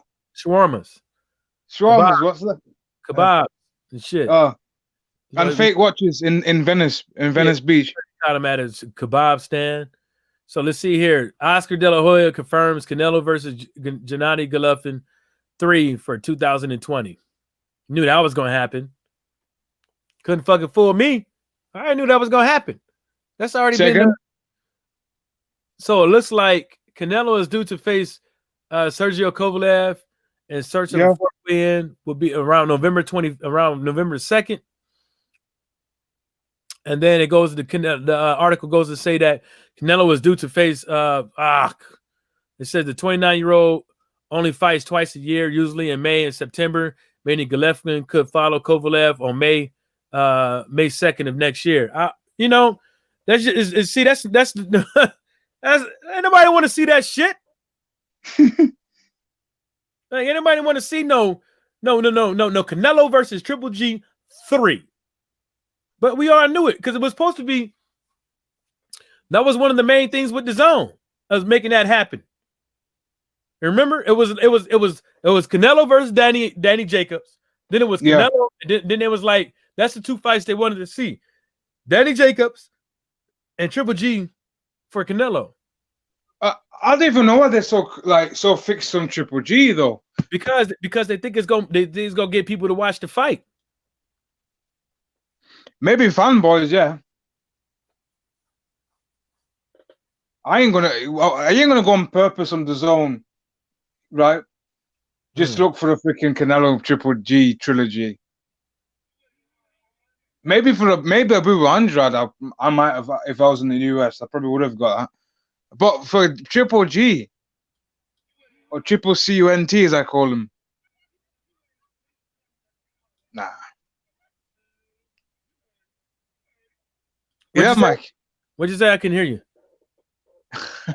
My shit was I said, huh? My shit was fucking. I couldn't hear you. No. What I was saying was, these guys are insane. You're gonna pay for a membership for that or a pay-per-view because they do pay-per-view as well. I think as well. Mm-hmm. For Canelo to fight Triple CUNT. Wow. Yep. I don't know what year they're stuck in 2015 still or 16. That's what they're gonna do over there. That's what they're gonna do over there. I don't think Canelo even wants. I don't even think Canelo wants triple CUNT. I think it's just him. What's that dickhead now called? His manager, that guy, the tall dude. What's his name now? I forgot his name. Ho? Huh? What's his name? Ho? Yeah, that's one of his names, but Mantis Flout. Yeah. I forgot his name. He's his manager. That he managed Klitschko. I can't. His name's not ringing a bell for some reason. Yeah. Don't worry about it. We'll get to it later. Yeah. He's egging on for that fight, but Canelo ain't. I wouldn't either. Yeah, he already beat him. Well, how many times does he have to beat him now? Triple G needs to fight other guys. Damn it! If he's this great, this and great that. Put it like this: Canelo knows he can win this. Yeah. You know, but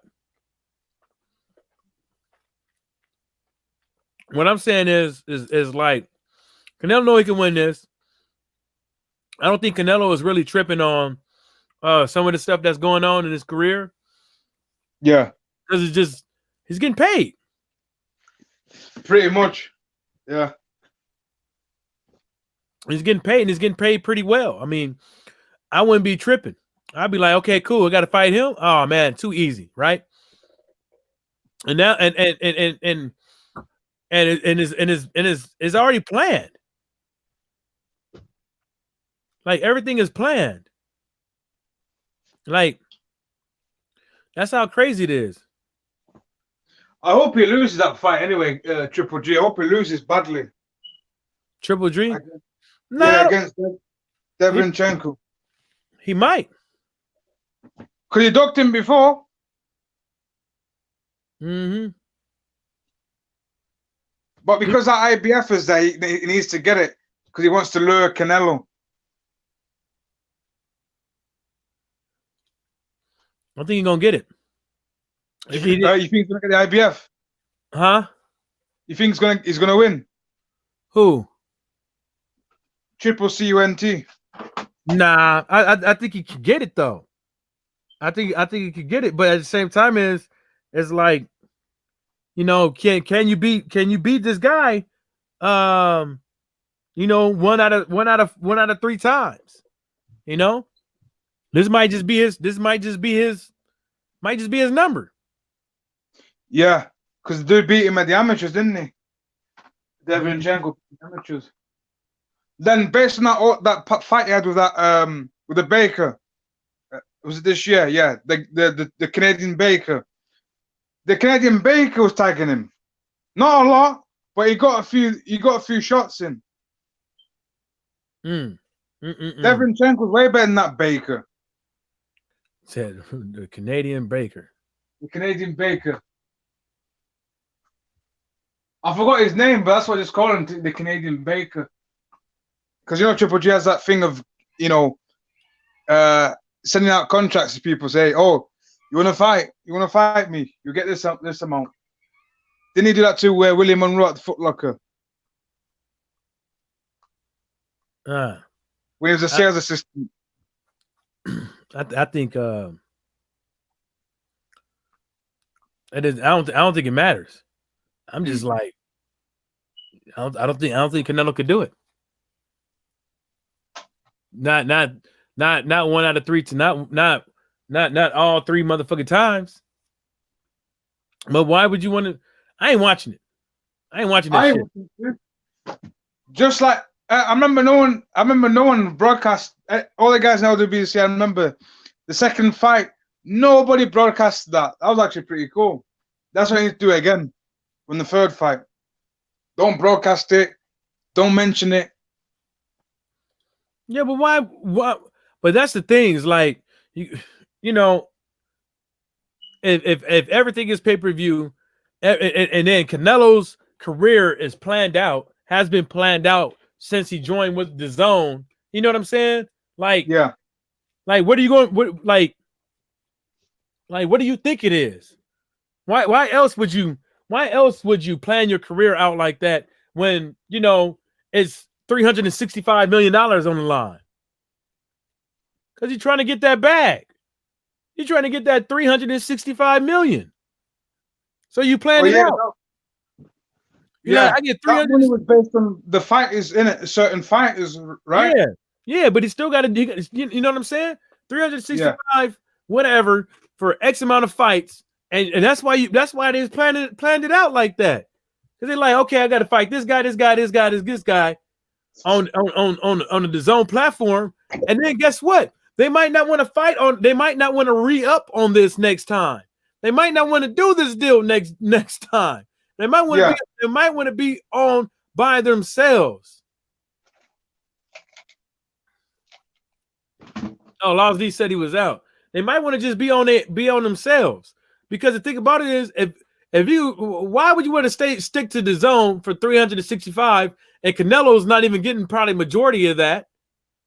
You know what I'm saying? Even if he is getting majority of that, when you can do it on your own, when you can do it on pay-per-view, when you could do that on your own on ESPN, when you could do that on your own with Fox or whatever, you can do it on your own. You don't need the zone to sit up over there and dictate how the sport of boxing should be projected to the masses. That guy could pretty much do it. And then platforms you just mentioned. But I think Canelo's them type of guys where he's like, I'll let you do it. I can't be bothered. That's what he comes off to me like. For instance, he's oblivious to what's going around him. Yeah. Or he might be acting. I don't know. But from what I see of him, he does seem pretty oblivious to his surroundings. Yeah, and it was funny as fuck. The other day, somebody in the comment section trying to tell me that Dillian White was ranked And the WBO, I'm like, the motherfucker been stripped a long time ago. Like, people don't fucking pay attention. And like, they don't. Yeah, and then the same dude in the comment section trying to tell me how Dillian White was stripped in the WBC. He wasn't even he's barely suspended. They didn't even want to use the word suspension.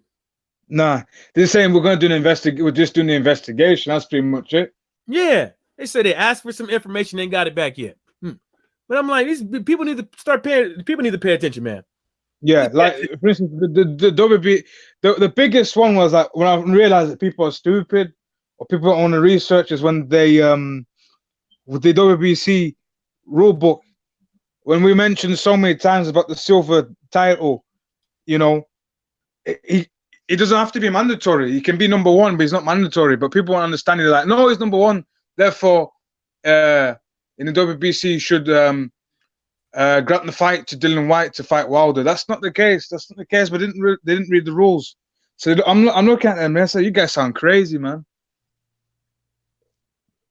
Yeah, it's not. And the thing about it is that, you know, it's not about everybody. Everybody wants to control the information. Yeah. Like you have people with their own YouTube channels, right? Yeah. You have people with their own Twitter thingamajiggers, right? You got people that own stuff or are partially own stuff on the internet, on social media, and people, and like a lot of people are trying to control the information. Yeah, they're literally trying to control the information, the flow of it, and everything. What people know, what people say, and who's right and who's wrong. Sporting hearsay. Yeah, sporting hearsay. Like, if people are not even mindful of it. People are not even mindful of it, but they're mindful when they come on the LDBC channels and they hear words like "stay on code." Then they're like, "Ooh, what do they mean by that?" You know, hey, what's up? How you doing? Yo, Mike, I'm gonna come back in. How long are you gonna be on this for? When you gonna come back? I'm gonna be out for about 15 minutes. All right, go ahead, man. If I'm gone, I'm gone. All right, okay. All right, yo. Not much. Just chilling, talking about boxing. I'm staying on, right? I'm still on the chat. I just put it on mute. All right, bro. Yeah, nothing much over here. Just talking about some good old boxing. Yeah, so you know, you got to be mindful of the channels that you go on, and these promoters and everybody you hear, because if you read the rule books, having a silver belt does not make you number one. Does not make you does not make you the mandatory. What makes you the mandatory is when the sanctioned body actually rules to do a vote to make you the mandatory. So you're not a mandatory until the sanctioned body calls for a vote to be casted to make you the mandatory. So, you know, and they could also make past fights. They could also do it for past fights. Like your past fight was against a credible opponent. They could rule that fight, rule you to be the mandatory off of that fight. So there's multiple ways that you could do it, but a lot of people don't read, and the reason why they don't read because they the person that they give the information that they get the information from is just controlling the narrative, what's true and false. They're controlling the flow of information. They're controlling who says what on their channel. So if you don't say the right thing, you get blocked. So you know you can't go on there and start speaking the truth because you will get blocked, and that because you speaking the truth does not help and solidify the person that's giving you the information. Doesn't help. You know they're trying to tell you that they're smart, they got the knowledge, they this and that and the third, blah blah blah, whoop whoop whoop. They're selling you a personality, and you don't really get that. And then next thing you know, you're caught up in the whole magical world of denial of facts. You know, that's the reason why you got to be mindful of it. And if you can't read, that's okay. You know what I'm saying? I'm not knocking you for it. But if you can read but choose not to read, that's when I got that ass. Because you just being lazy. That shit is dangerous. You know what I'm saying? You could do whatever you want to do in life. You know what I'm saying? But being able to read and not and choose not to read stuff, but just to listen to somebody and because you believe in them and stuff like that, that's disgusting. That's disgusting. Now let's see here. So Alex was talking about that before he jumped off for a minute, which he's totally correct. Because we were talking about how people are severely misguided when it comes to the sport of boxing, and he was using that as an example on how boxing fans, some of these boxing fans out here, just rather go with the going rate rather than what's factual. People like it. People like that stuff, but not me. Not me. So other news, we got straight from let's see here, Boxing World News. We got Tyson Fury needs plastic surgery, rematch delayed, hopeful to Deontay Wilder. It's not hopeful to Deontay Wilder. I don't understand why they need to bring up Deontay Wilder when another man happens to have an injury. You know, I think it's disgusting. It just shows you how biased some of these guys can be. I'm gonna hit on something real quick. I'm gonna hit on this real quick, but just give me 1 second, guys. I'm gonna hit on it real quick.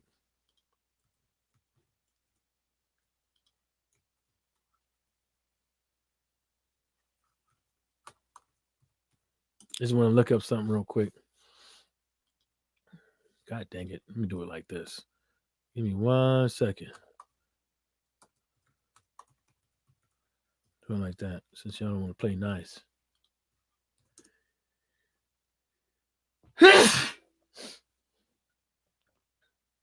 So, I'm going to show you guys this article. Let me screen share y'all real quick.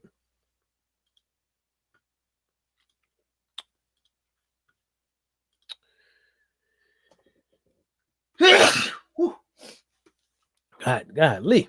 Woo. That knocked all that stuff out that nose, girl. Woo. Man.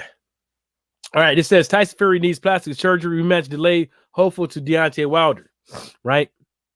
And then it says Deontay Wilder has been given a reprieve by rival Tyson Fury following a long delay to his rematch announcement for Louis King Kong Ortiz. See, what you gotta be mindful of is the words that they choose to use in this article. There's the words that they choose to use in this article. And the reason why I say that is Deontay Wilder has been given a cancellation or postpone of a punishment by rival Tyson Fury following a long delay to his rematch announcement for Louis King Kong Ortiz. That's how it's written in the long way. That's how it's written properly. Because you idiots out there, some of you idiots don't want to do your own research. Now just going to look at this and be like, oh, wow, yeah, whatever, big word, woohoo, whoop-de-doo. It means delay. No, it does not mean delay. This boxing article chose to go out of its way. I need more than the tissue. I need some Jesus too. This boxing website went out of their way to diss Deontay Wilder. When Tyson Fury just had a hard time with Otto Wallin, a guy who was not good, a guy who was not even foughting anybody, a guy some people still call a journeyman, even though he's ranked in the top 10 of a sanctioned body. He had a hard time with him. He was gassed out in his second round. He was looking withered in his second round with that taco meat hanging off the side of his fucking right eye. It's how do you want to put it? How do you want to put it? The article says Wilder had been facing a quick turnaround of 14 weeks for his signed return with Fury on February 22nd.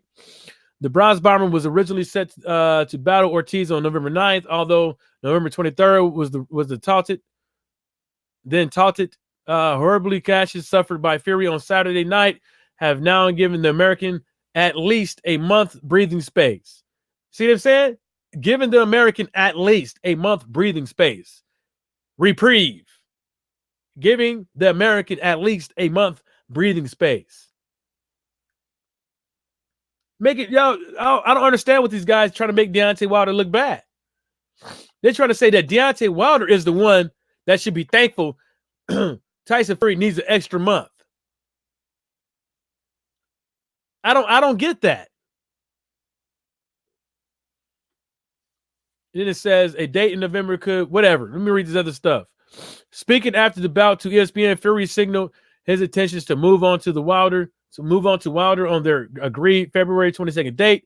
Congrats to Otto. And God bless his father and let him rest in peace. Fury said he would be very proud of Otto's performance. It was a great fight. I got cut early on the eyelid and changed the fight completely. I couldn't see out of the left eye, and there was a lot of clashes. He talking about a lot of, headbutts, I think, but probably, he'd be going in with his head down anyway. So, what is he talking about? Something?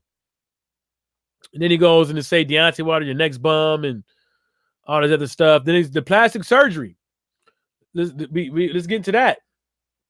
Where it says Wilder versus Fury 2 are highly likely to be delayed due to required plastic surgery to the facial damage. If it doesn't heal well, the fight maybe have to be pushed back. Then it says it depends on how he feels. If it's okay, it won't be a problem. If it's not, just the fight is just training and sparring. He has to be 100%. I told you guys earlier in the video about that training and stuff like that with open wounds and wounds that require stitching.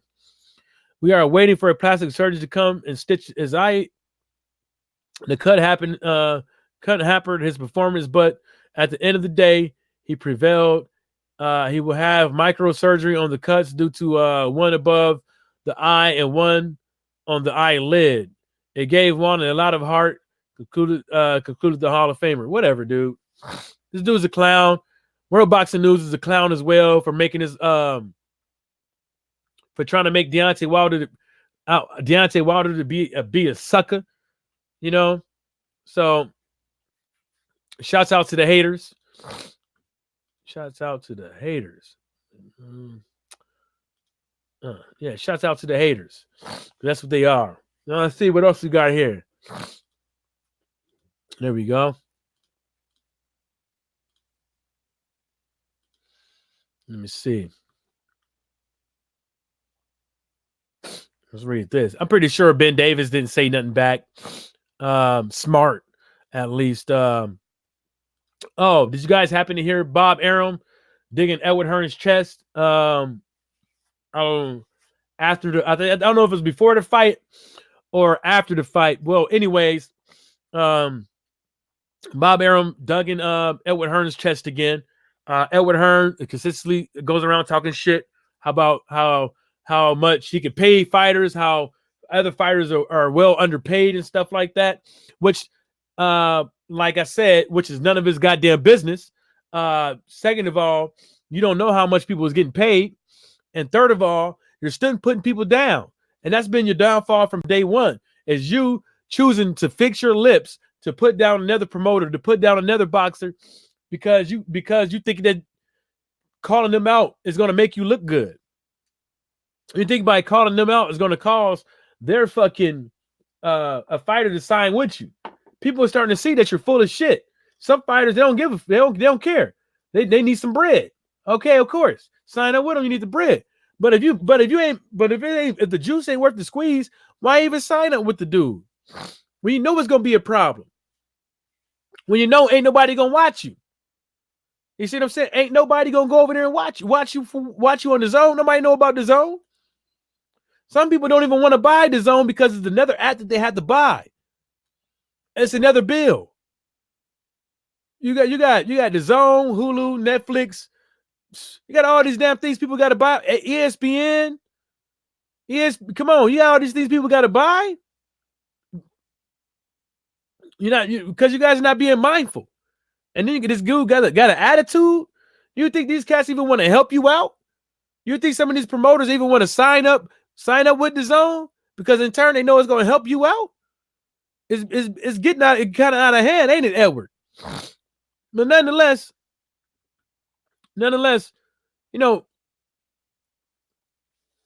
the zone is not going to be in America for too long. I think eventually, they saying they want to get into boxing and the football. They want to get into basketball, football, and baseball. They want to get into sports. It's not going to happen. Stick to playing the replays, and stick to not playing a whole goddamn fights because it's not going to happen. There's already too many outlets out here that's like free. You can watch football for free. Why would somebody want to pay $20 to watch football? Hell, the football numbers been going down as of lately. Why would somebody want to pay $20 or $100 a year to watch basketball when it's free? Like, why would you want to do that? Same thing with baseball. It's on free channels. Why would somebody want to pay to watch it? Only reason why people pay to watch it because they want to watch it on the fucking go, or they want to be able to watch all the games at once. At any given time. So they get the all pass or something like that. But don't nobody want to watch it on the zone. The zone can't even get their servers right. Lagging, slowing down, buffering. What? You know what? I checked it out. The zone is the only one. I'm like always 10 seconds fucking behind on the zone. Always 10 seconds behind. I'm listening to the KQKC, and I gotta turn the motherfucker off because I'm behind. I'm behind on the fight. Why the fuck I want to? Nah, bro. You had a rabbit ass mind. I'm not saying that ESPN is the go-to. I'm not saying ESPN got it going on. I'm not saying that they ain't got their issues. But let's keep it real. Fuck, I want to watch that shit.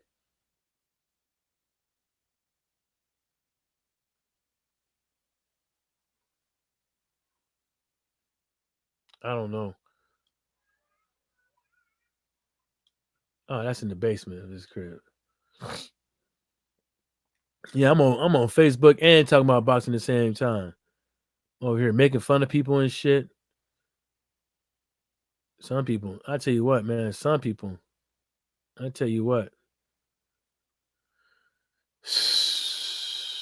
I tell you what, I don't want to talk about it, man.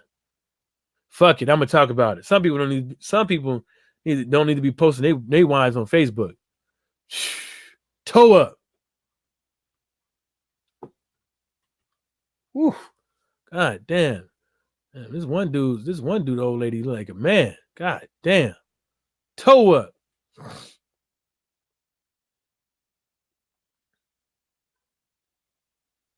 Damn. I'm sorry. I ain't gonna let y'all know who it is. So I don't want nobody coming over here retaliating and shit. Talking about my old lady and shit. Well, shit. It's true, ain't it, huh? She ugly. So the gay community is still after old Davey. Still after old Dave Chappelle, huh? They on that ass.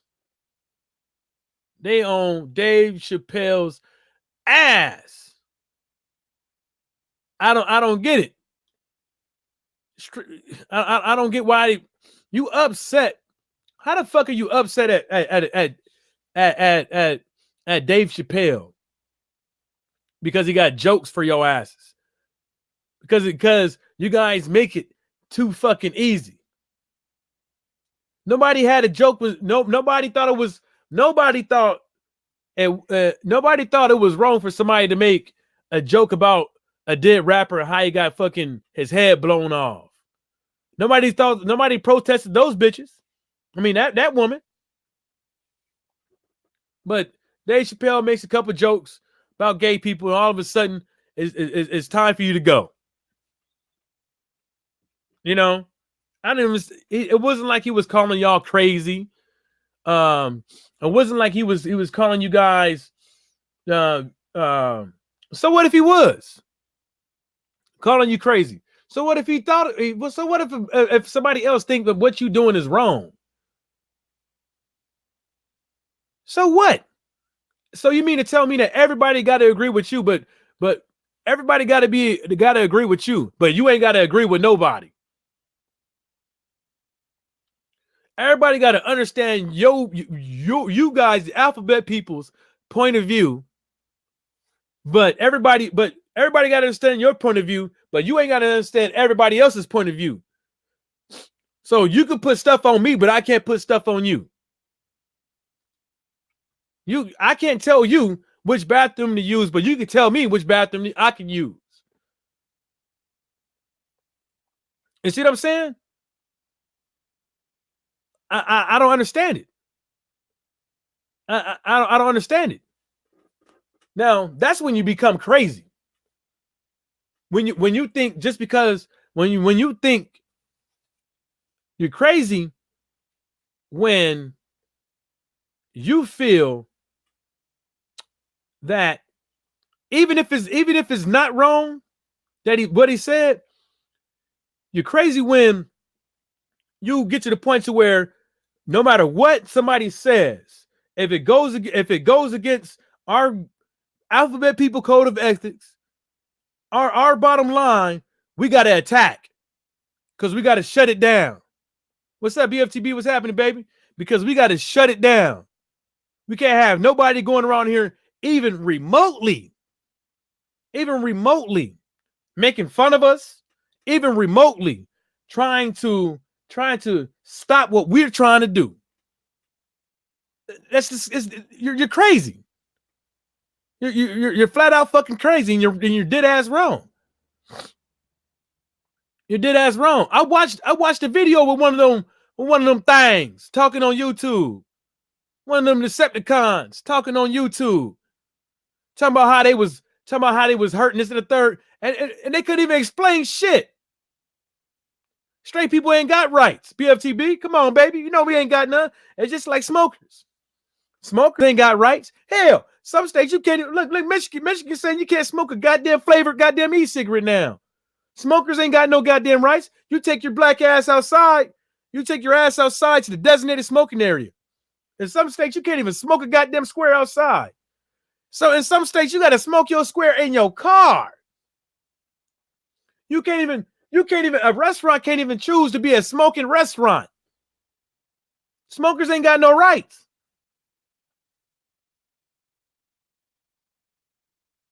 Yeah, BFTB Boxing said, we got to respect them, and all they do is, man, fuck that. Yeah, I'm not. I got a few Decepticons in my family. I got jokes for their ass, too. They ain't mad at me. They ain't mad at me.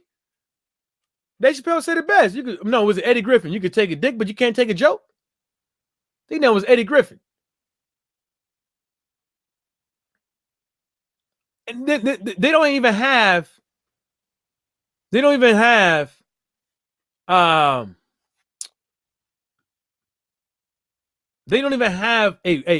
reasoning behind why it was unsensitive.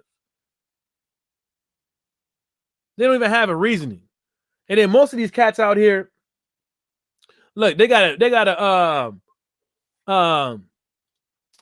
whole YouTube page called Netflix is a Joke.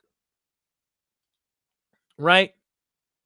Netflix is a joke. But they're using nothing but Netflix audio and video and shit. Collecting money. Ain't that funny? I don't even know who own that. It's probably Netflix that own that shit. So I was looking for the see if I can find some of these sensitive booty ass motherfuckers to see what they had to say. That's what I'm looking for. I'm looking for some of these sensitive ass booty people, so I can hear what they had to say. Because when I heard, the dude had nothing to say. You can say whatever you want to. I don't give a fuck. You still got a 5 o'clock shadow. you got a dangalang, and your chromosomes say, man, your mama named you Bruce, I'm going to call you Bruce.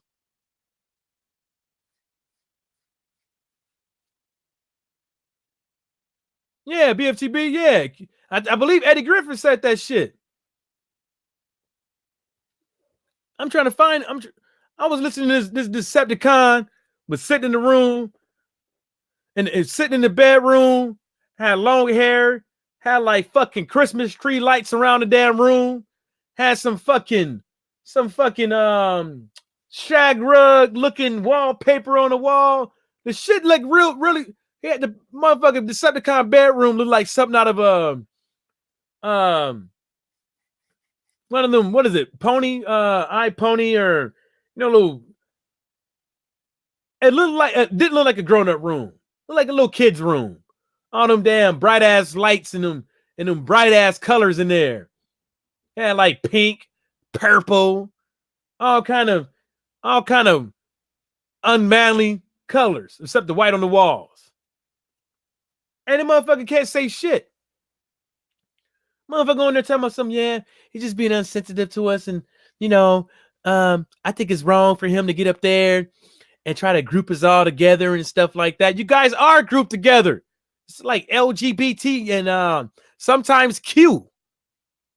You know what I'm saying? Sometimes, y'all bunch yourselves together to go and on this crusade to marginalize the straight folk. Make sure the straight folk is on the straight and narrow. Oh no, the crooked arrow. The unstraight and narrow. I don't get it. What do you guys want him counseled for? For being unsensitive? Who is Dave Chappelle? Ain't sensitive to nobody. Indians get it. Black folks, black folks even get it. White folks get it. Asian folks get it. He made fun of damn near every motherfucking race. And you don't hear nothing about none of these races popping up talking about we gonna sue. Dave Chappelle always make fun of niggas. Name a nigga joke that Dave Chappelle ain't got. Shit. Well, shit. Name a gay joke he ain't got too. Name one of them Decepticon jokes he ain't got. Watch. What's up, Alex? You back? Yeah, I'm back. We back. I won't be surprised. If somebody came up. My video ain't even named this. I won't be surprised if my shit gets shut down. We will shut that shit down. I'm talking about why these fresh and fruity tootie to the booty people out here attacking Dave O. Chappelle, man. Don't say that. The alphabet people cry. Fuck them and their feelings. Shit, you said fuck them in their feelings. God damn. I'm just messing with you. Not everyone has to write their ideas. Nah, I don't even care. Like, I don't care if you like men's and shit like that. I don't care. Like I said, I got Decepticons in my family. I got weirdos in my family. And I ain't mad at them. I'm just kind of like hell, man. That shit nasty, man. They know my stance on it. I tell them to their face. That shit nasty. You know what I'm saying? But at the end of the day, we both respect we respect each other. Yeah. The motherfucker don't come over here talking about, oh, that's unsensitive, Michael. That's unsensitive. Tell me about my whole fucking name. Not Mike, but just he pronounced all the syllables. That's unsensitive, Michael. And then how some of them gay people, they like to be like, that's unsensitive, Michaels. Mike, you'd make a lot of people over here in UK cry. Over here, they're oh man. They're like on another level of sensitive here. You talking about with the homosexuality shit? States, you get arrested. You can get arrested for saying something wrong here. Freedom of speech doesn't exist in this country. Damn. I've seen a street preacher get arrested for saying stuff. Damn. Yeah. They need to cut that shit out. That shit whack. I tell you what, especially London is a big police state over here anyway. Damn, you can't even say nothing in the streets. You can't be you can't.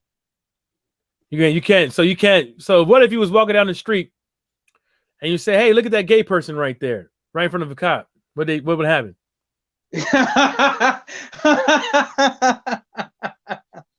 I have no idea. Because like But the like street, over here, like I don't give a fuck. Like yeah, say for instance, my wife got mad at me last night because I made fun of this gay dude. yeah, I have never seen a dude. So like he came up right. You could tell he was walking funny, but yeah. but he was walking up to the bar, but you can only see him neck up. But you could tell you can only see him like chest up because there's like bushes. But you could tell like he got a funny walk. So I'm like, oh shit. My wife is like, what? I was like, yeah, this is gonna be some shit right here. Watch, look at him. I can tell right now, right? I ain't never seen a straight looking dude wear slacks, penny loafers with a button up t-shirt, walking around swishing purposely with furious anger. That boy was swishing like a motherfucker. Was an African American faggot? Yep. That dude had to be like 60 years old. Swishing, switching, and I could not stop. I was just dying. I had other people laughing around me in front of him. I don't give a fuck. I wasn't like looking at him and laughing, but I was just laughing like I was laughing pretty hard. I'm pretty sure that he knew I was laughing at him because that dude, I ain't never seen a female swish like that. That motherfucker was on hot pursuit for some dagalang. He was in hot pursuit for some dangalang. And I could not stop laughing because he was somebody over here. You get not boycotted, but like if you're near like basically white folks, like middle class ones or the ones that went to college, university. If you make fun of a fat person, they'd be like, you're fat shaming. You're such a mean person. That's what I like over here, man. Weak ass people. Wow. That's why the guys here, especially hey, if anyone's white, sorry, but these white boys here, they get dominated by their women, dominated big time, and they cheat on him in the same, and he still takes her back in, and she expects him to forgive her for even cheating on him. That's how bad it is over here. These guys are weak, man. They ain't shit. Listen to this. Over here. Listen to this. Huh? Listen to this. Listen to this. This is the shit I'm talking about.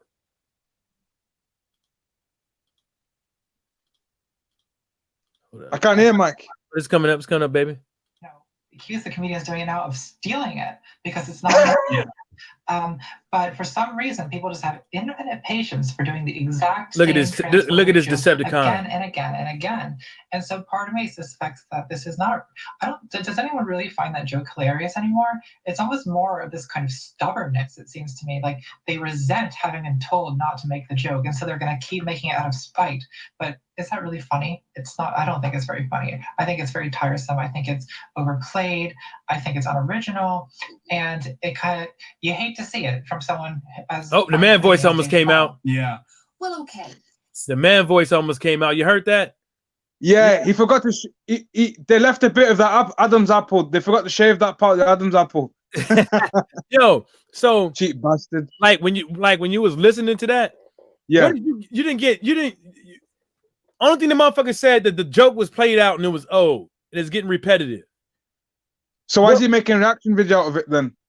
No, the whole thing about it is what I'm saying is that what did he say that was bad? You're just saying that the joke is getting old.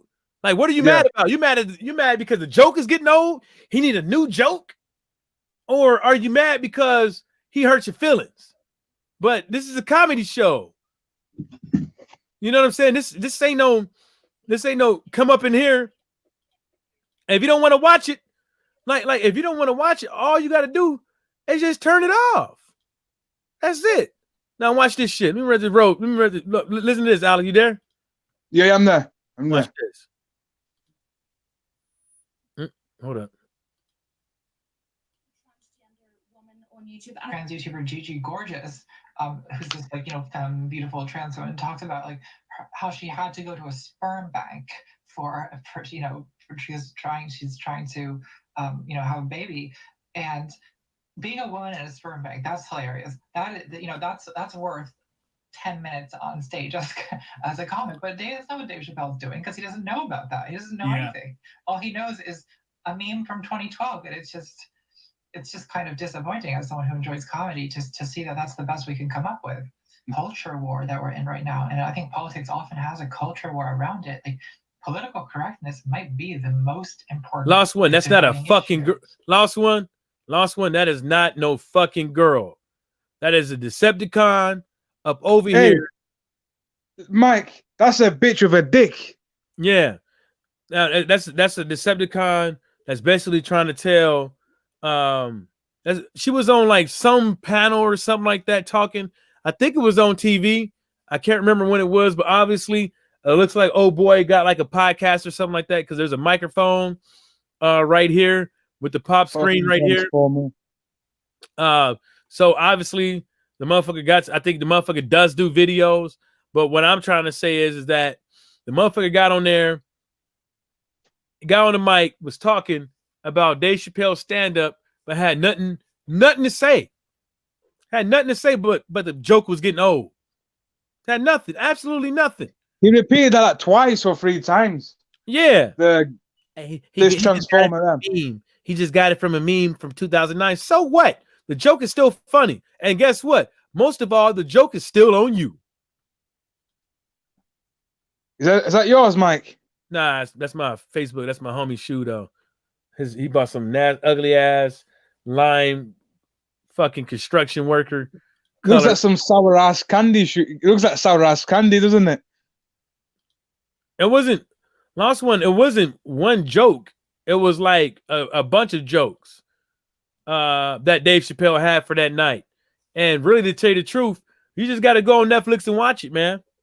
You just got to go on Netflix and watch it, because those are jokes. Jokes can't be you can't do jokes like that, because the way it's presented and presented to you, the way it's said and stuff like that affects the joke. So you got to go out there and watch and listen to Dave Chappelle last stand up, so you can hear the jokes and see if it's really that bad for gay people could be coming out bashing them. And you know what, to tell you the truth, maybe gay people ain't. Sorry? Maybe gay people ain't all up on Dave Chappelle's jockstrap. Maybe it's just a few people making videos and people blowing it out of proportion. Yeah, straight people. Yeah, could be straight. But he was going at other people. He was going at other stuff as well, not just them, though, right? Huh? No, when Dave did the comedy show, he was going at basically what's going on today in society. Yeah, he was hitting up everybody. Not just the Transformers. Yeah. People, yeah, he was hitting up on everybody. He was talking about black people, white people, Mexican people. And I think he hit on some Asian people. Hey, no one says anything when it's a black person joke. Oh, they're fine with that. Oh yeah. But let you make a gay joke. Oh man. I think what they really mad is about, after they really gonna say it, is that he chose, if they really are mad, I don't think it's really necessarily the jokes. I think it's the defiance that he put the joke on them, and he's saying, oh, you're not gonna stop me from saying. So he said faggot a few times in there. He said a whole, and it was just like he was defying people. And he said it because he was like, you can say nigga, but I can't say faggot. For real. I mean, I've seen some of them guys. They call each other faggots themselves. Yeah, when they mad, they start doing it. Faggot. Exactly. They do that tasting thing for them. And then they start flicking their fingers as if there's going to be like fairies or glitter coming out. and that's one thing about me, man. Is like I don't understand it with these guys. It's like females don't move like that. Yeah. Like don't go on, Mike. Go on. I ain't seen a female flick their finger up and do all that shit, and they be like super flamboyant with it. Like Like Yo, flagrant. you know, Mike, these days are more masculine than anything. Yep. I said, there's nothing feminine about these women these days. I was Yeah. like, what? Yeah, Lost One. If you don't like it, don't watch it. Yep. Yeah. Lost One said at the same Change time. the channel. Like, didn't Mike Tyson say that? Remember? Yeah. You don't like it? Change the channel. Yeah. Don't like it, change the channel. What you gonna do about it? Gonna do about Well, it. Mike, we're gonna go. Fuck off. How did the Yankees say? Then what he say? This dude said, no one. He said. Lost One said at the same time, people should be allowed to be gay or transfer. I don't care what people are, but that's not the point. The point is people are attacking people for having an opinion or having a joke against gay people and Transformers. Lost One said no one should complain about comedy at all. You damn right. EJ Boxing Line was happening, baby. Yeah, Transformers. That's what I call them. Trans motherfucking formers. More where them people when them white comedians, them Indian guys start talking shit about our people? I mean, or those of the West African descent. You know what I mean? Where are these people? Yeah. When these white guys say that, saying how slavery is good and this and that. Of course, it's a joke, but other people didn't find it funny. Where are they for the upcry? This dude, he's just a piece of crap. That's all. And then you got Malik Yoba out there. Oh yeah, that guy. What did he say now? I'm kind of confused. I'm not watching it. I'm not even watching it. Like motherfuckers talking about he got on the thing talking about he ain't gay, but he likes trans women. No. And then apparently I heard from somebody else that one of the men that he brought, they were saying like, nah, you're told what gender you are. You don't basically it's you that identify what you are yourself, but at a young age your parents tells you what you are. Some bullshit like that. And then Charlemagne asked him what do you identify himself as. He started getting defensive and angry. Yeah, because it's stupid, man. So it's stupid and it's disgusting. When I have a kid, I don't want my kid around people who think like that. No, they're gonna people are gonna judge you for that. It's like, there are anomalies out there to where people are either both or had some type of physical, mental abuse and stuff like that to where they're like that. But really, to tell you the truth, like, dude, I'm like, not around my kid. Like, who are you to tell me that this is what my kid should know? Because this is what's best for him. Who the fuck are you? Most of the time when it comes to these doctors and these motherfuckers, you know what happens most of the time? Sometimes they're the dumbest motherfuckers ever. Right. And then you're trying to tell me that I should teach my kid that everybody is born gender neutral. No, that's not the case. You could be born a man, but want a dick in your booty. Like sporting hearsay. Yeah, you could be. That's just what people do. That don't mean you were born to wear a dress. There ain't nothing to say you was born wearing a dress. There ain't shit. There ain't nothing saying that you was. There ain't nothing out there to say that somebody was born to be an alcoholic. There ain't nothing out there to say somebody was born to be a murderer. There ain't nothing out there to say that somebody was born to be a child molester. There's no DNA trait for it. Babies don't know what the hell they is. You're gonna tell me that a baby knows what gender they is straight out the door? Like, yeah, I know I got a penis, but I'm a female. There's no way in hell. Because they don't know nothing. They don't know nothing. There's no vocalization. There's nothing out there that you can say that they can actually comprehend a lot of things that's going on around them, or even half the things that's going on around them.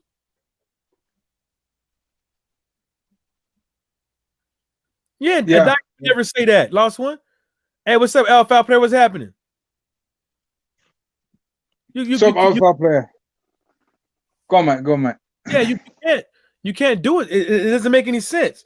And you got these people talking about gender neutral, gender fluid, and all these things. And a pansexual, asexual. This lady was going around talking about she homeschooled her child and all this stuff, and the first year she didn't even let her own mom see the child because she didn't want the mom to interfering with the whole gender fluid thing. So the whole gender fluid thing was basically like nobody would call I think it was a boy or boy. Nobody would call the boy a boy or a girl. They would just. Does she have a man? Does that woman have a man? I don't know. I doubt it. So everybody that was in contact with this child had to just strictly call this child by its name, not with not with nouns or whatever. You couldn't call the boy or girl. Or you couldn't say it was basically an it. Yeah. So you're going to call the child by its name. And the lady was like, yeah, I wouldn't let my mom see the child because the mom didn't agree with the shit. It's ludicrous. That's what you guys call mental gymnastics. That's what it is there. It is mental. Yeah, I like that word, mental gymnastics. It is ludicrous. You mean to tell me out of thousands of fucking years, out of millions of fucking years, somebody found just another way to fuck up a child. Another way to fuck a child's whole head up. When that child gets older and starts reading books and starts actually learning for themselves, the child gonna be like, this motherfucker was dumb than a motherfucker. Had me believing this bullshit, taking dick up their ass. Should have been the mental facility. But people are allowed to do that over here though. But it's crazy. But at the same time, you can't do the opposite though. You can't do the opposite though. Because it's all dictated by them. You know, in California, your kid has to take a class on the alphabet people. I'm not surprised. That's a big state for that, isn't it? California. Yeah, and so in there, you know, they basically saying this all this types of form of this is what the L's are, this is what the G's are, blah blah blah, whoop, and all this stuff is okay. Which is this for is it public school or just for public school? Oh, okay. So I was wondering because you're gonna have them because you got them Jewish guys there, the East Orthodox Muslims and the Nation of Islam. I don't think they're going to take lightly to that. If they was going to get, And so you got they're teaching these kids that this is normal behavior. Yeah. If it was normal behavior, then how come everybody ain't sucking the dick? You see what I'm saying? Because if it was normal behavior, everybody would be doing dick sucking. You see what I'm saying? Yeah. It's not normal behavior. Everybody would be bending over, taking some long shalom. On some Teddy Pendergrass shit. Yeah. But that's not the case because it's not normal behavior. You can't. How can you rationalize something to be normal behavior when it's not frequent within society? Yeah. A man being with a woman is frequent within society. And historically as well. Is highly frequented. Only way, the only natural way to do it is the only natural way to have a baby is with the man and the woman. I've heard some of them say, "Oh yeah, but what about women that are infertile?" Yeah, I mean those are called. That's just bad genetics. That's just how you came out. You know, I'm not saying there's everything is black and white. It's either this or this. I'm not saying that, and I ain't saying it's wrong to be gay or nothing like that. But I'm saying it's like, how can you rationalize it to be normal? Because I figured if it was normal, then I'd be sucking dick. But since I don't rationalize it to be normal, and a lot of society doesn't rationalize it to be normal, because what is normal? What is normal behavior? You see what I'm saying? Yeah. You go to a psychologist and they say abnormal behavior. What is abnormal behavior? I don't know. I won't be doing that no time soon. No, nope, not for me, bro. Not for money, nothing. Nope, I'll be a broke ass motherfucker. Yeah. I'll be a broke ass motherfucker, man. Broke diddy dope. I just don't understand these cats, man. You know, if that's how you choose to raise your kids, that's your business, man. Yeah. That is your business. That's stuff that you're gonna have to deal with when that child gets older. That's stuff that you're gonna have to deal with. Yeah, okay. If the child comes up with both parts, you take one off, or you let the child decide when you get older, whatever the case may be. That's normal. Within the confines of that scenario. But everybody don't come out with gender conflicts like these gender fluid people think they do. They don't. Some smart ass motherfucker wrote this shit. That doesn't make it right. Everyone. Motherfucker think just because a doctor writes something oh man, it's got to be true. No, that doesn't make it fucking true. Now look at y'all making your own fucking society. This doctor is getting praised for writing this fucking book, and not only that, the doctor is getting paid millions of fucking dollars off the backs of your fucking child. You fucking idiot. He's there chilling somewhere in Silicon Valley or whatever it's called over there. Yeah. And he's laughing. Drinking appletini. And who the motherfucker probably laughing their fucking asses off. Crazy asses. Bunch of idiots. You see that? All we have to do is get a textbook and write this there, that down, and then they believe it. Then we put it on the universities. Look at that. Last one said there was a story I read weeks ago where a guy turned himself into a woman and everything so he could abuse women. You know what happened? The police defended him. Wow. Yeah, there was a story in UK actually about this woman, this man. He was he's a tranny, right? Transformer, and he went to the woman prison. And you know what happened to all the female prisoners? He raped most of all of them. Wow. This is in England. I think they just put him in solitary confinement. That's about it. So I believe he's still in the female prison. Wow, that's crazy. Yeah. He was in there like free, free, like nobody to stop him, no nothing. No one gonna stop him, yeah. He still had his thing, like he still had his third leg. Wow, yeah, of course. How you raping him? Shit. We could have put objects in them, but yeah, he had his third leg. Yeah. Wow, you joking? Yeah, but you know how UK is. It's a pretty backward more than California. So like, let him be in there. Just make sure that he stays in solitary confinement. So they didn't put him in a men's prison or anything. Oh, so he's not getting no more booty? No. He would have got his head caved in if he went to the men's prison. No, I'm saying I ain't getting no booty. No, he's not. No. They put him in solitary. Wow.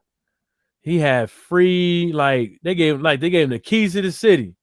Pretty much. Damn. And you know what? They probably knew too. And they probably was setting that shit up like motherfuckers start mouthing off and shit like that. And be okay, we got you. I got you. We got you. Oh, you mouthing off, bitch? Okay. Well, Jasmine gonna come see you tonight. You know what I'm saying? Talking all that shit. Dirty ass motherfuckers, man. God damn. Yeah, the CEOs here, as you guys have said, they're not actually nice guys over here. They even do bets with each other, like just like in prison. This is just in general now. One guy was saying that they did a bet. They put an Indian kid. He was about to leave anyway. I think it's like a day before he was supposed to be leaving. They put him in with a skinhead, Skinhead killed him there and there. They put him in the same cell. Killed him there and there. Yeah. That sucks, man. Yeah. You said that motherfucker had free range and the other one didn't. Hot damn. Motherfuckers be booty. Yeah, I ain't doing that, man. I'm about to hop off, man. I got to get something to eat. Wash this ass. You gonna eat salmon? Nah, I was looking at my buddy. He was fishing. He caught some decent ones, like some 2-footers out there. So I was like, damn, I wish I can go out there because I need to find a spot to catch some. If I can find some spot to catch some tuna, man, I'd be eating good. Is it sun down there already, or is the sun still up? Huh? Is the sun setting down there in up there in? It's dark. Is it dark? Yeah, it's dark outside now. Is it? I think so. Nah, it's still light. It's 5:42. It's still light outside. It's gonna be light. All right, so it'll be about 6 or 7 o'clock. We'll go sundown over there. Mm-hmm. It's just what's I about to say? It's just this is a cloudy day though, you know. Cloudy day. It's always cloudy there, isn't it? Or not really? Over here, usually, yeah, because the place sucks. Yep. Why are you there then, Mike? Pretty much sucks over here, man. Pretty much. Is it Flint? You're in Flint? Nah, Saginaw, man. Saginaw. Nasty Saginaw. Sag nasty. Yeah, I heard about that place. Saginaw. Place sucks. Some rapper, some rapper anyway. He was in a duo, and he basically both of them got killed in, like within the same week. That sucks. Yeah. This is like 06 or 07. I never heard of no rapper from Saginaw. No, I don't. Yeah, it was a duo. Oh, like one of them duets, like a group. Huh. Yeah, the 2-man group, like something like Outkast or Mobb Deep. I don't remember that. Yeah. Now they weren't big. They were more like them mixtape rappers that you see in that particular region at that time. That's fucked up. Calling them mixtape rappers. No, these days, isn't it? Because you got internet, anyone can see it. About that at that time, it was more regional sort of thing.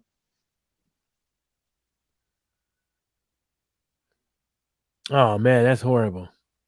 Yeah, I got to get going. All right, yeah. I'll try to remember the names of the group. I'll tell you some tomorrow. All right. Yeah. We out, bruh. All right, man. All the best, Mike. Nice talking to you. Yeah, buddy.